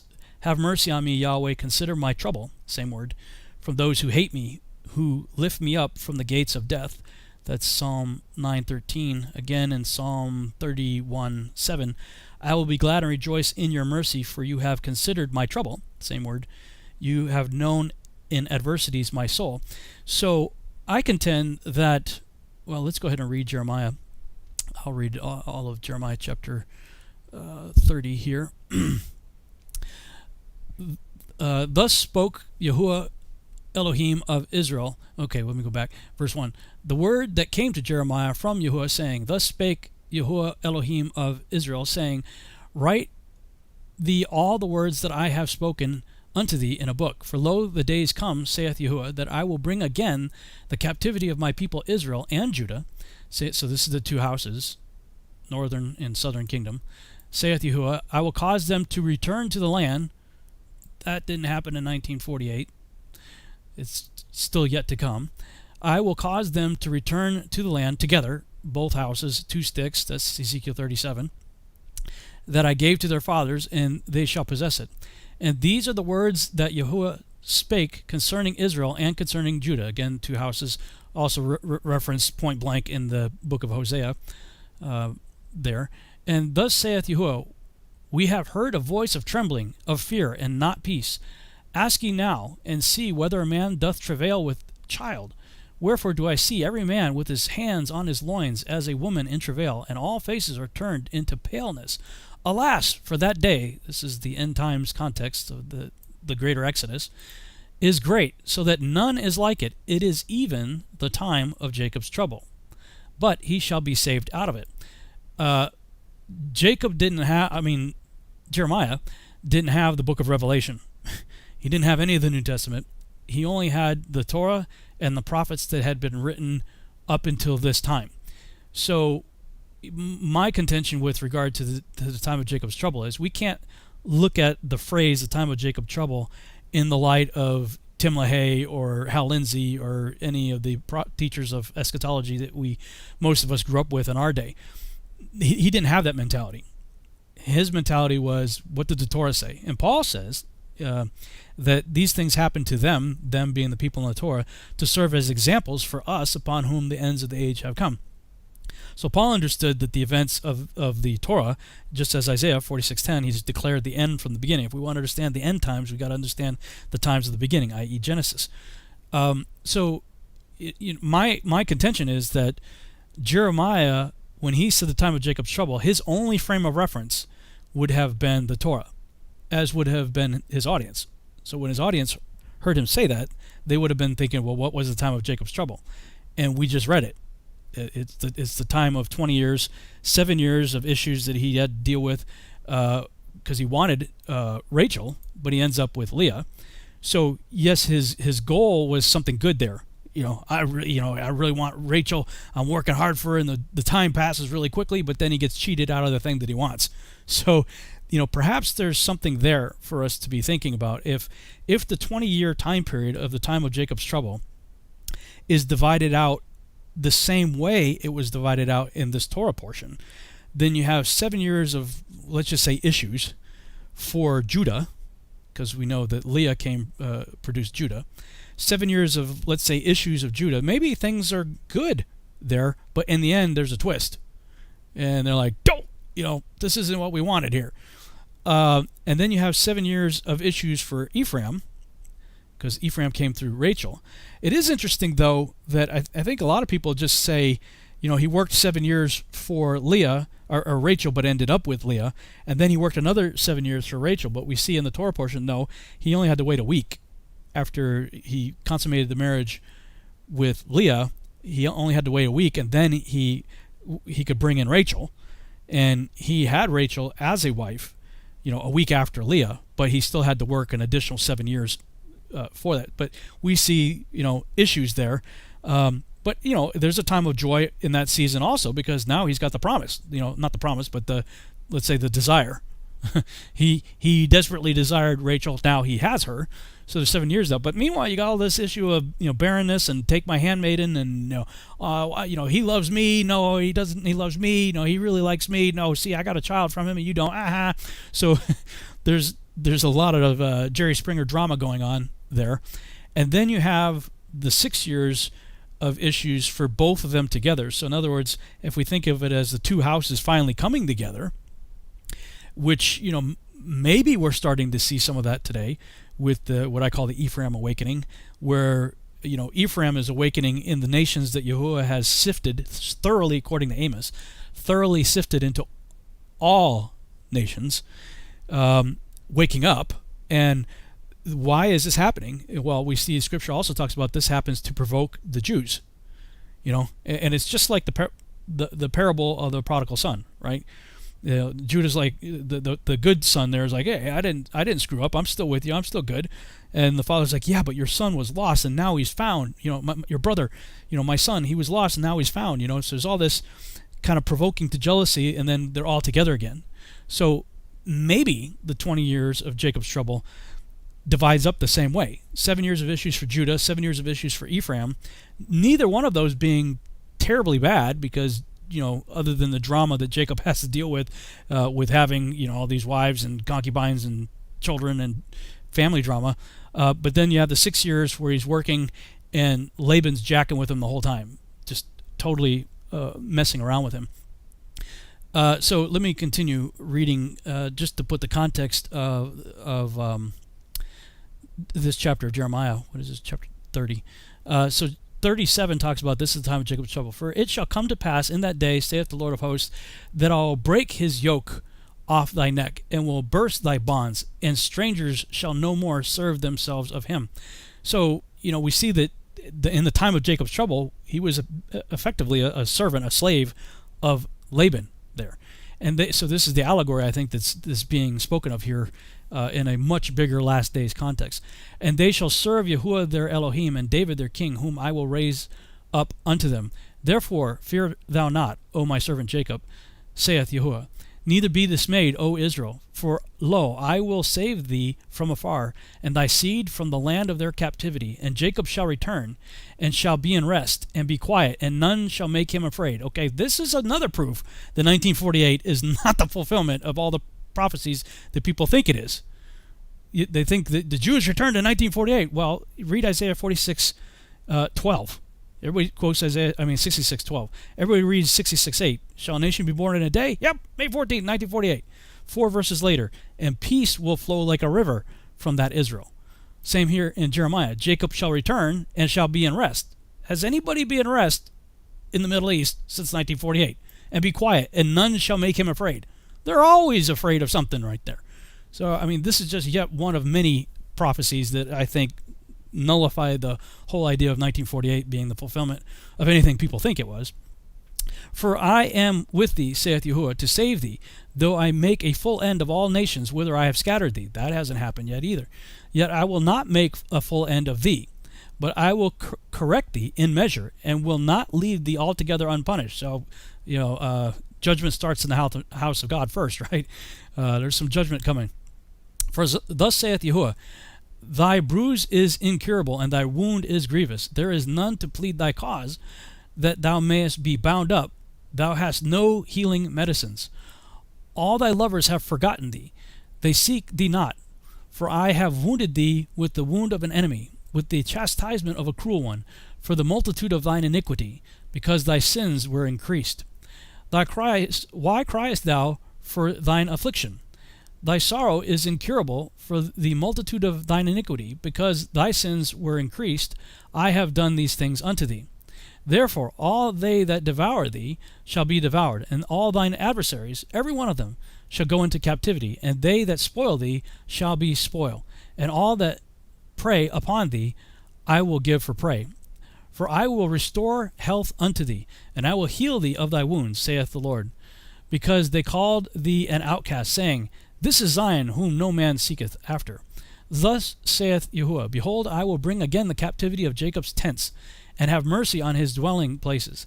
And in the city shall be builded upon her heap, and the palace shall remain after the manner thereof. And out of them shall proceed thanksgiving, and the voice of them that make merry. And I will multiply them, and they shall not be few. I will also glorify them, and they shall not be small. Their children also shall be as aforetime, and their congregation shall be established before me, and I will punish all that oppress them. And their nobles shall be of themselves, and their governor shall proceed from the midst of them. And I will cause him to draw near, and he shall approach unto me. For who is this that engaged his heart to approach unto me, saith Yahuwah? And he shall be my people. Ye shall be my people, and I will be your God. Behold, the whirlwind of Yahuwah goeth forth with fury, a continuing whirlwind. It shall fall with pain upon the head of the wicked. The fierce anger of Yahuwah shall not return until he hath done it, and until he hath performed the intents of his hearts. When? In the latter days he shall consider it. So, for me, I think the overall context of this chapter is tied directly to what we just had in this week's Torah portion and what is to come in the last days. And if we believe we are in the last days, then it is my belief that they're going to somehow play out in accordance with the 20 years divided up by 776, perhaps for us. So how that plays out, what that looks like, I don't know, but that's my take on the time of Jacob's trouble in our context. Does that make sense? Or you guys have any questions? Oh, yeah. Questions, comments, or rebuttal? Yeah, I think it's really interesting.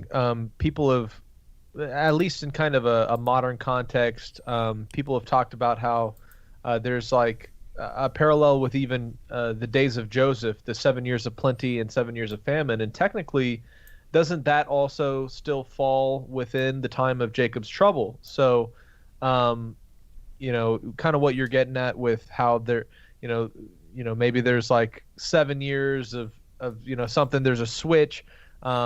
It does really make me wonder how much of it is playing out, and are we going to look back and be like, oh wow, that was the parallel right there, prophecies 2020 in hindsight or whatever, but while we're going through it, we can't tell really what's happening. But it's just definitely interesting. If we are in the time of Jacob's trouble, are we in the time of Leah's work, or the time when Laban's coming after Jacob? What time are we actually in, if there is a parallel there? It's a good question. Well, also that in order for Jacob / Israel to go into the land of his fathers, which is the promised land, he had to go through a lot. He had to, in a way, reap what he sown. We see the things that he did to his brother that got him in trouble in the first place, that led to his time of Jacob's trouble. So I've always been intrigued by the fact that the time of Jacob's trouble started with him deceiving and robbing his brother. And so it makes me look at what's happening in the Middle East and looking at what brothers are doing over there right now and saying, well, maybe this is the reason why we've had such turmoil since 1948. I mean, going on over 70 years now, because it wasn't done right, and somebody has stolen something from their brother that wasn't yet time for them to receive. And when we see later, Jacob's worried about going back because he knows his brother's going to be after him. Of course, I don't think we get much of this in the Genesis account, but in the Joshua account, it certainly elaborates on why Esau has a change of heart and is like, okay, bro, yeah, let's bury the hatchet.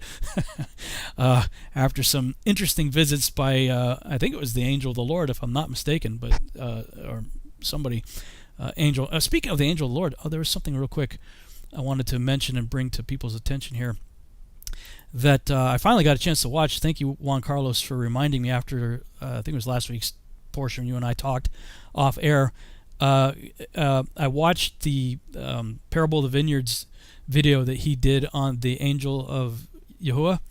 Really good video, and I added it to the previous week's Torah portion where we see the angel of the Lord coming and talking with Hagar, and then later stopping Abraham from doing the sacrifice. So I added it to the Genesis week 4. So if you go back to the week 4 study and scroll all the way down to the bottom, this is the video. If you guys haven't seen it yet, you guys need to check it out. The identity of the angel of Yahuwah. I think Adam did a fantastic job there. So I wanted to make people aware of that. But Juan, any thoughts? I know you're not quite on this page yet, so I'm curious as to your thought process as we're discussing these things here. Mm-hmm. Yeah, actually, while you were reading the chapter of Jeremiah, I was taking a look in the Hebrew word rov, and I found a passage in Genesis, chapter 35, verse 3, that the word tribulation or distress that is used in Jeremiah is the same word that Jacob is used here in this portion of Genesis 35. Yeah. And it says the following: "Let us arise and go up to Bethel, and let me make there a slaughter place to dwell, who answer me in the day of my distress." The word distress there is the same Hebrew word used in Jeremiah. Yeah. And has been with me the way which I have gone. You know what I found fascinating, and actually I agree with you guys that during the 20 years, as I said before, there was multiple things, very much troubles to Jacob. But when I say this while you were speaking, I remember something that I read in the book of Yasher, that that was a really interesting. I don't remember the chapter, but when Jacob went from Beersheba, he was going to Laban, and Esau trying to kill him. We were reading earlier today here at home, is that Esau instructed his son, Eliphaz, I think it was his name, to kill Jacob. So Eliphaz was persecuting Jacob through his way to Haran. And he encountered Jacob, and Jacob had to plead, to ask him for forgiveness and not to kill him. Uh-huh. And it's written in the book of Yasher that the Yahuwah show favored, or these guys through Yahuwah found favored on Jacob, and they forgiven the life of Jacob. But what they did, and this was interesting because it's also something in this portion. It's a speculation, but I will share it anyway. It says that they removed from Jacob all his belongings, everything that he got from Isaac about the birthright. They remove it from him, but they forgive his life. So he was almost kept naked without anything, most probably his clothes only. Yeah. So not at all. And after that, what happened is this encounter in Beitel. So I just found fascinating, and just to mention the speculation, I always wondering why Jacob wept when he saw Rachel. And what we were speculating here at home is that when he saw Rachel and he fell in love with her, he realized that he didn't have any belonging to pay the price of the bride. Right. Yeah. So maybe that was one of the reasons that he wept, because how he's going to pay the price of the bride in order to have her. And we see later on all this story that he needed to work for 7 years in order to have Rachel as a wife. But coming back to the point of the tribulation. So if we consider this story on the book of Yasher, and also what is written in the chapter 35, it could be also that the distress, or Jacob's distress, could be related also when he was running away from Esau and running away from Eliphaz, and being totally rough on everything that he got from his father. So that's why I'm still studying this part, just to understand the 20 years versus this situation, and also what happened after he returned to his father and Laban persecuting him, to understand Jacob's distress, Jacob's trouble. Anyway, what I found fascinating thinking on the 20 years, and I know that we cannot set any dates, but if we looked in the modern days, and keeping in mind the 20 years Jacob trouble, we think when things started to get crazy here in our days, in our world, if we go to back in a period of time in our modern days, when things started to get really crazy, the work in terror and so on, and there's one specific case, a specific event that happened, and they changed the world entirely, the world we know. And that was 9/11. When that happened was on 2001. So we see this from that point on, 20 years later, we're in 2020, almost getting 20 years later, and we see how the world has come it is now. We have a lot of financial crisis from that point to this point, all this situation that's happening this year and so on. So I'm wondering, are we those 20 years, maybe? Yeah, considering everything that has happened since then. I've been wondering that too. I didn't take it back to 9/11, 2001, but I did take it to 3/22/13, March 13th, 2013. And that was when Steve Mutria, he was wondering if 3/22/13 wasn't going to kick off the 1260 days in the tribulation period. And, he made an interesting case for it. I didn't buy it at the time. When he did it, I thought, okay, that's interesting. It's compelling. But I didn't think it was kicking off the 7-year tribulation period or the 1260.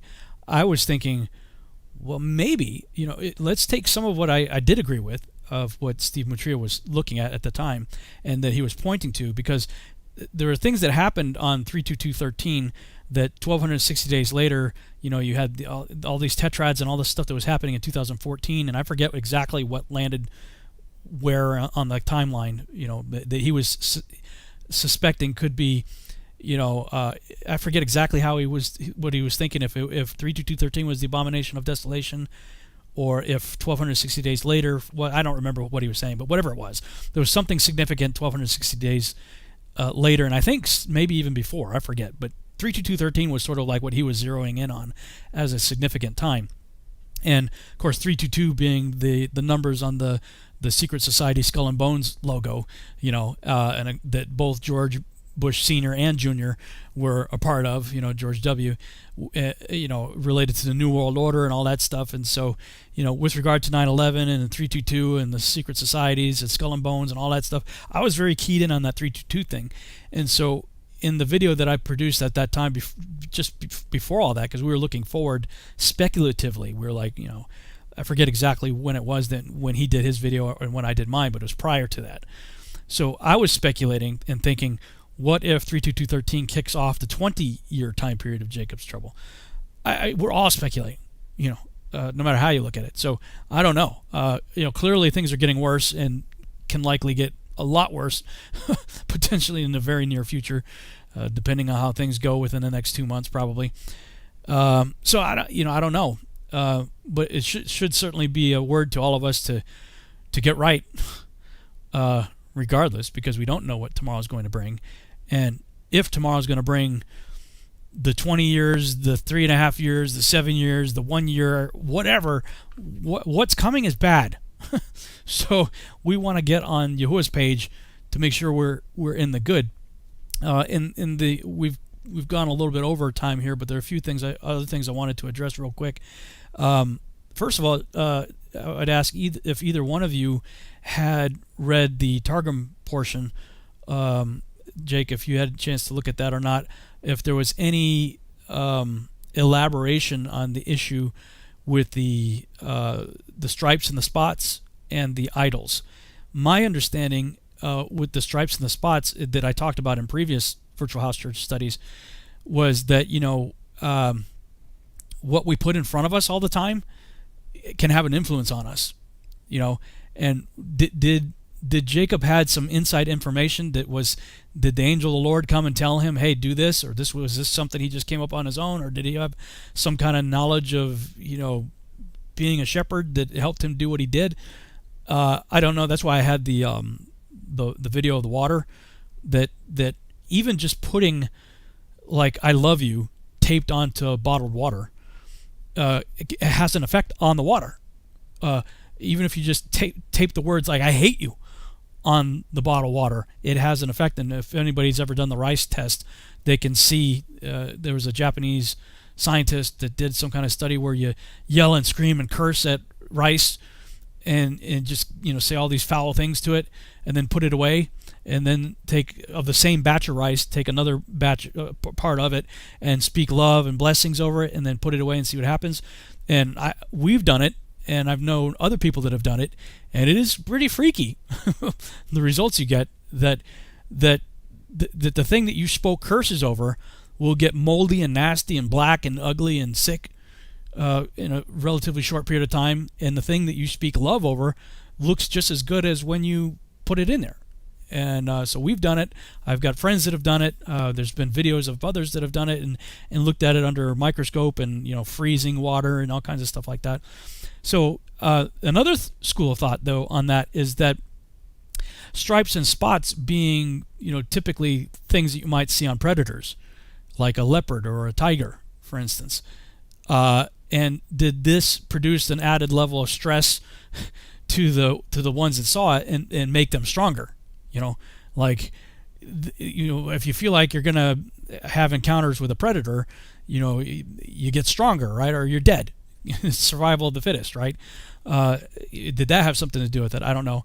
And the other issue on the table for discussion is the issue of the idols. And I don't remember if it was in Joshua or if it was something else that I'd read about them being shrunken heads, like that these were actual physical heads of ancestors, and that there would be like you might see even some African cultures and other cultures still do this to this day, where you see a plate that has been like they'll pierce their lip and stretch their lip out over time and like embed a plate instead of having like an earring. You poke a hole in your ear, put an earring or some kind of thing in your ear. They do it in their lip, and so you see these tribal people that have this big plate in their lip. That there was something to that, and to taking their heads after they're dead, and you have the shrunken head thing, and that there was some kind of ancestral worship regarding that. It wasn't, when we see idols, that it wasn't just simply necessarily like a carved Buddha or something that Rachel was sitting on, that it might have actually been this whole shrunken head scenario. I don't remember where I read that. It's been some time since I've looked into all that, but wondering if either of you guys had any insights on the stripes and spots and the idols from this week's Torah portion. I know when I was looking into that, I found it really interesting. Just the putting of the crossed pieces of wood in the water, and somebody I was listening to said it was a form of epigenetic stress that might have been passed on to the offspring of the early sheep. And there's not much of a big difference in the Targum. When I was reading through it, it didn't really expound much on it, but it kind of put out that the early sheep were the ones that he would put these sticks before, and these are the stronger sheep. The ones that came to the water first, and that kind of demonstrated that they were the ones that had better stock. They were stronger because they're the ones that were able to push themselves forward to the water. And so I think I'm kind of convinced, along with what you were saying, that it was possibly it reminded them of a threat or a predator, the stripes, and that's somehow what caused their offspring to kind of exhibit this epigenetic stress that those reeds were causing whenever they were bred. And I'm pretty sure it was Jasher that I read through that talked about the little expansion there on the Tefillin head that Rachel sat on, and it also says it's an interesting account. I'm pretty sure it was Jasher, but it talked about how Jacob had no idea that Rachel had stolen the idol. Yeah. And that whenever he told Laban's men to go through and he basically said, whoever you find your stuff with, kill him. Yeah. And Rachel had to have been freaking out right there. Oh man. Yeah, it reminded me of a very Romeo and Juliet-esque scenario where they're like, they show up, Juliet shows up and the priest is like, here's the thing you can drink to put yourself to sleep, and Romeo shows up and he's like, oh no, she's dead. But she's not actually. They kind of like ruined each other's little love story there, so it could have been a bad situation there if Laban had found that idol and taken Jacob's beloved wife.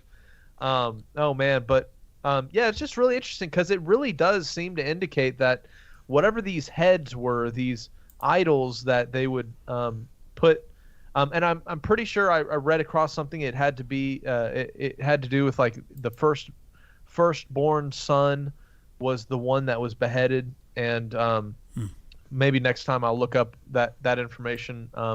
It was really intriguing. It was just kind of like what it was that this head idol thing was, and it seemed to indicate that these things straight up would talk to them. Yeah. Whenever they did their, whatever mojo that they were doing, this is some form of, communication to, whether it's the dead or if it's just demons that go and, make these skulls, say stuff. But how crazy. It just shows you how hardcore the surrounding religions were to the, Abraham and Isaac and Jacob, and even some of the stories we get about them is pretty extreme, but man, there were some hardcore religious beliefs around these people, the idol worshiping, that went around. It seems like such a little thing whenever we're reading it in the traditional canon. It's just his idol.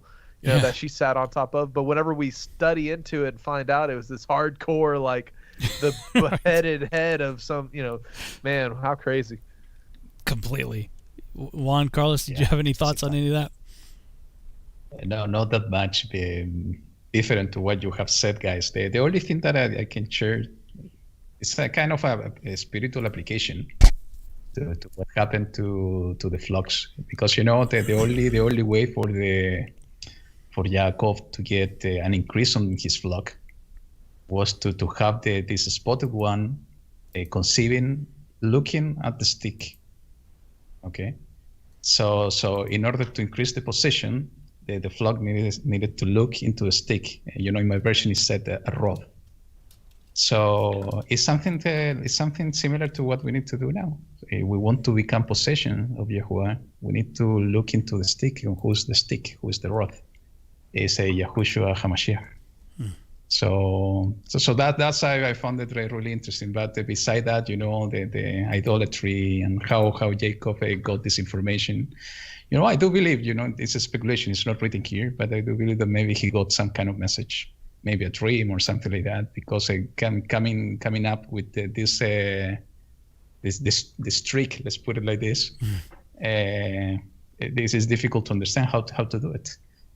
So, but that the spiritual application, I think, is important also to keep in mind.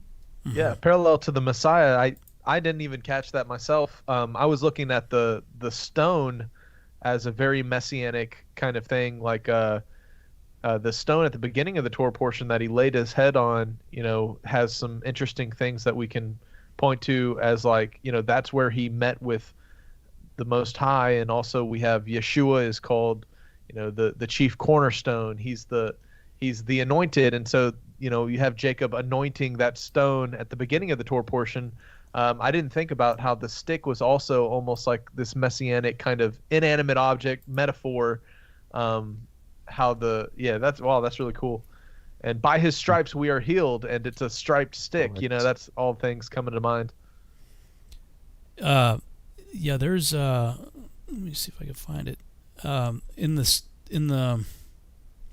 me switch over to the New Testament portion, where, and there's a whole lot going on in the New Testament portion in the book of John there, and the issue of Nathanael, when Jesus saw him and he says, "Behold, in Israel indeed, in whom there is no guile." And Nathan answered and saith unto him, "Rabbi, thou art the Son of God, thou art the King of Israel." And Jesus answered and said unto him, "Because I said to thee, I saw thee under the fig tree, believest thou? Thou shalt see greater things than these." And he saith unto them, "Verily, verily, I say unto you, hereafter ye shall see heaven open, and the angels of God descending upon the Son of Man." And Darren and Zach were pointing out that the Paleo Hebrew, I guess, I think that they were talking about there, he was referring to a study I guess he heard Nehemiah Gordon giving on that Torah portion, is that the angels are ascending and descending upon Jacob, upon him. That's really interesting, because it's a direct parallel to what Jesus says here to Nathanael. And apparently the phrase under a fig tree, I always thought that it was just, and it may be, I don't know, but I've always assumed that it was literal, that he was studying scripture sitting under a fig tree. But they were talking about that may have been a Hebrew idiom for studying the Torah. That because the Israel is referred to as the fig tree, right? Also referred to as an olive tree, but that it may have been that he was studying the Torah, and then when Nathanael saw Yeshua, he said, "Oh, you're the Son of God." And so, I don't know, interesting study there. I haven't looked much into it. It was the first I really had heard of that. Again, I'd refer people back to the Torah portion from 2017, the study My House Ministries did for the Virtual House Church. Anything else you guys have before we close out today? No, from my side. No? Yeah. Okay. I would refer everybody also to our, let me pull this up, the Discord server, Virtual House Church, the server where you can continue this discussion. And we put a link in the chat room. I think Kevin's probably already been posting those for us, one of our moderators. But you are free to join up with the Virtual House Church. That link's good for 24 hours, so till 4 p.m., 4:15 p.m. Central Standard Time tomorrow, that link will be good. So there's various rooms you can go in and have discussion and chat and prayer and things like that. So certainly welcome to go on over there and do that. There was something else. On the Virtual House Church study page, I mentioned the chart by Dr. Joel Young. Scroll down here. This chart right here that shows you the Hebrew alphabet and the numerical value and the meaning of the words, the meaning of the letters. Each letter has numerical and as well as letter meaning. The word shalom, we did a word study on that a while back, and we're going to end this by saying Shabbat Shalom. But for this week's Torah portion, I had in my workbook written down the letter meanings. Shin for shalom means destroy or consume.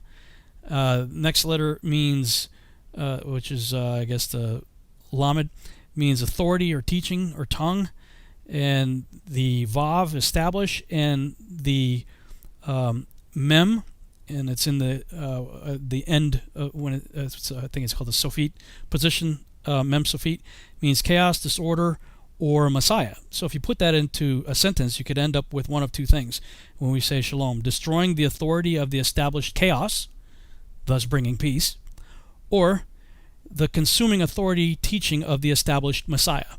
So either way, shalom is a pretty powerful word, and so we'll say Shabbat Shalom to you guys. And actually, we did this a while back, and we forgot to do it again. Juan Carlos, would you give us the Aaronic blessing and close us out with that? You want me to do it in Spanish or in English? Where was that? we could do it like we did last time. You can do it in Spanish. I can do it in English. Where is that in the Torah? What's the passage? Yeah, so I can look it up. The book of Numbers, but I don't remember the. Yeah, you remember the chapter?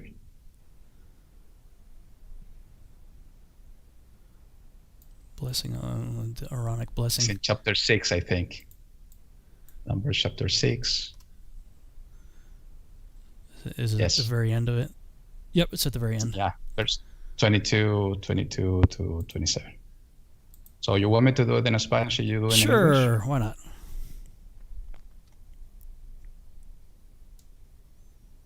Okay, I'm going to read the verse 24 onwards. It says the following. Yahuwah te bendiga y te guarde. Yahuwah haga resplandecer su rostro sobre ti y tenga de ti misericordia.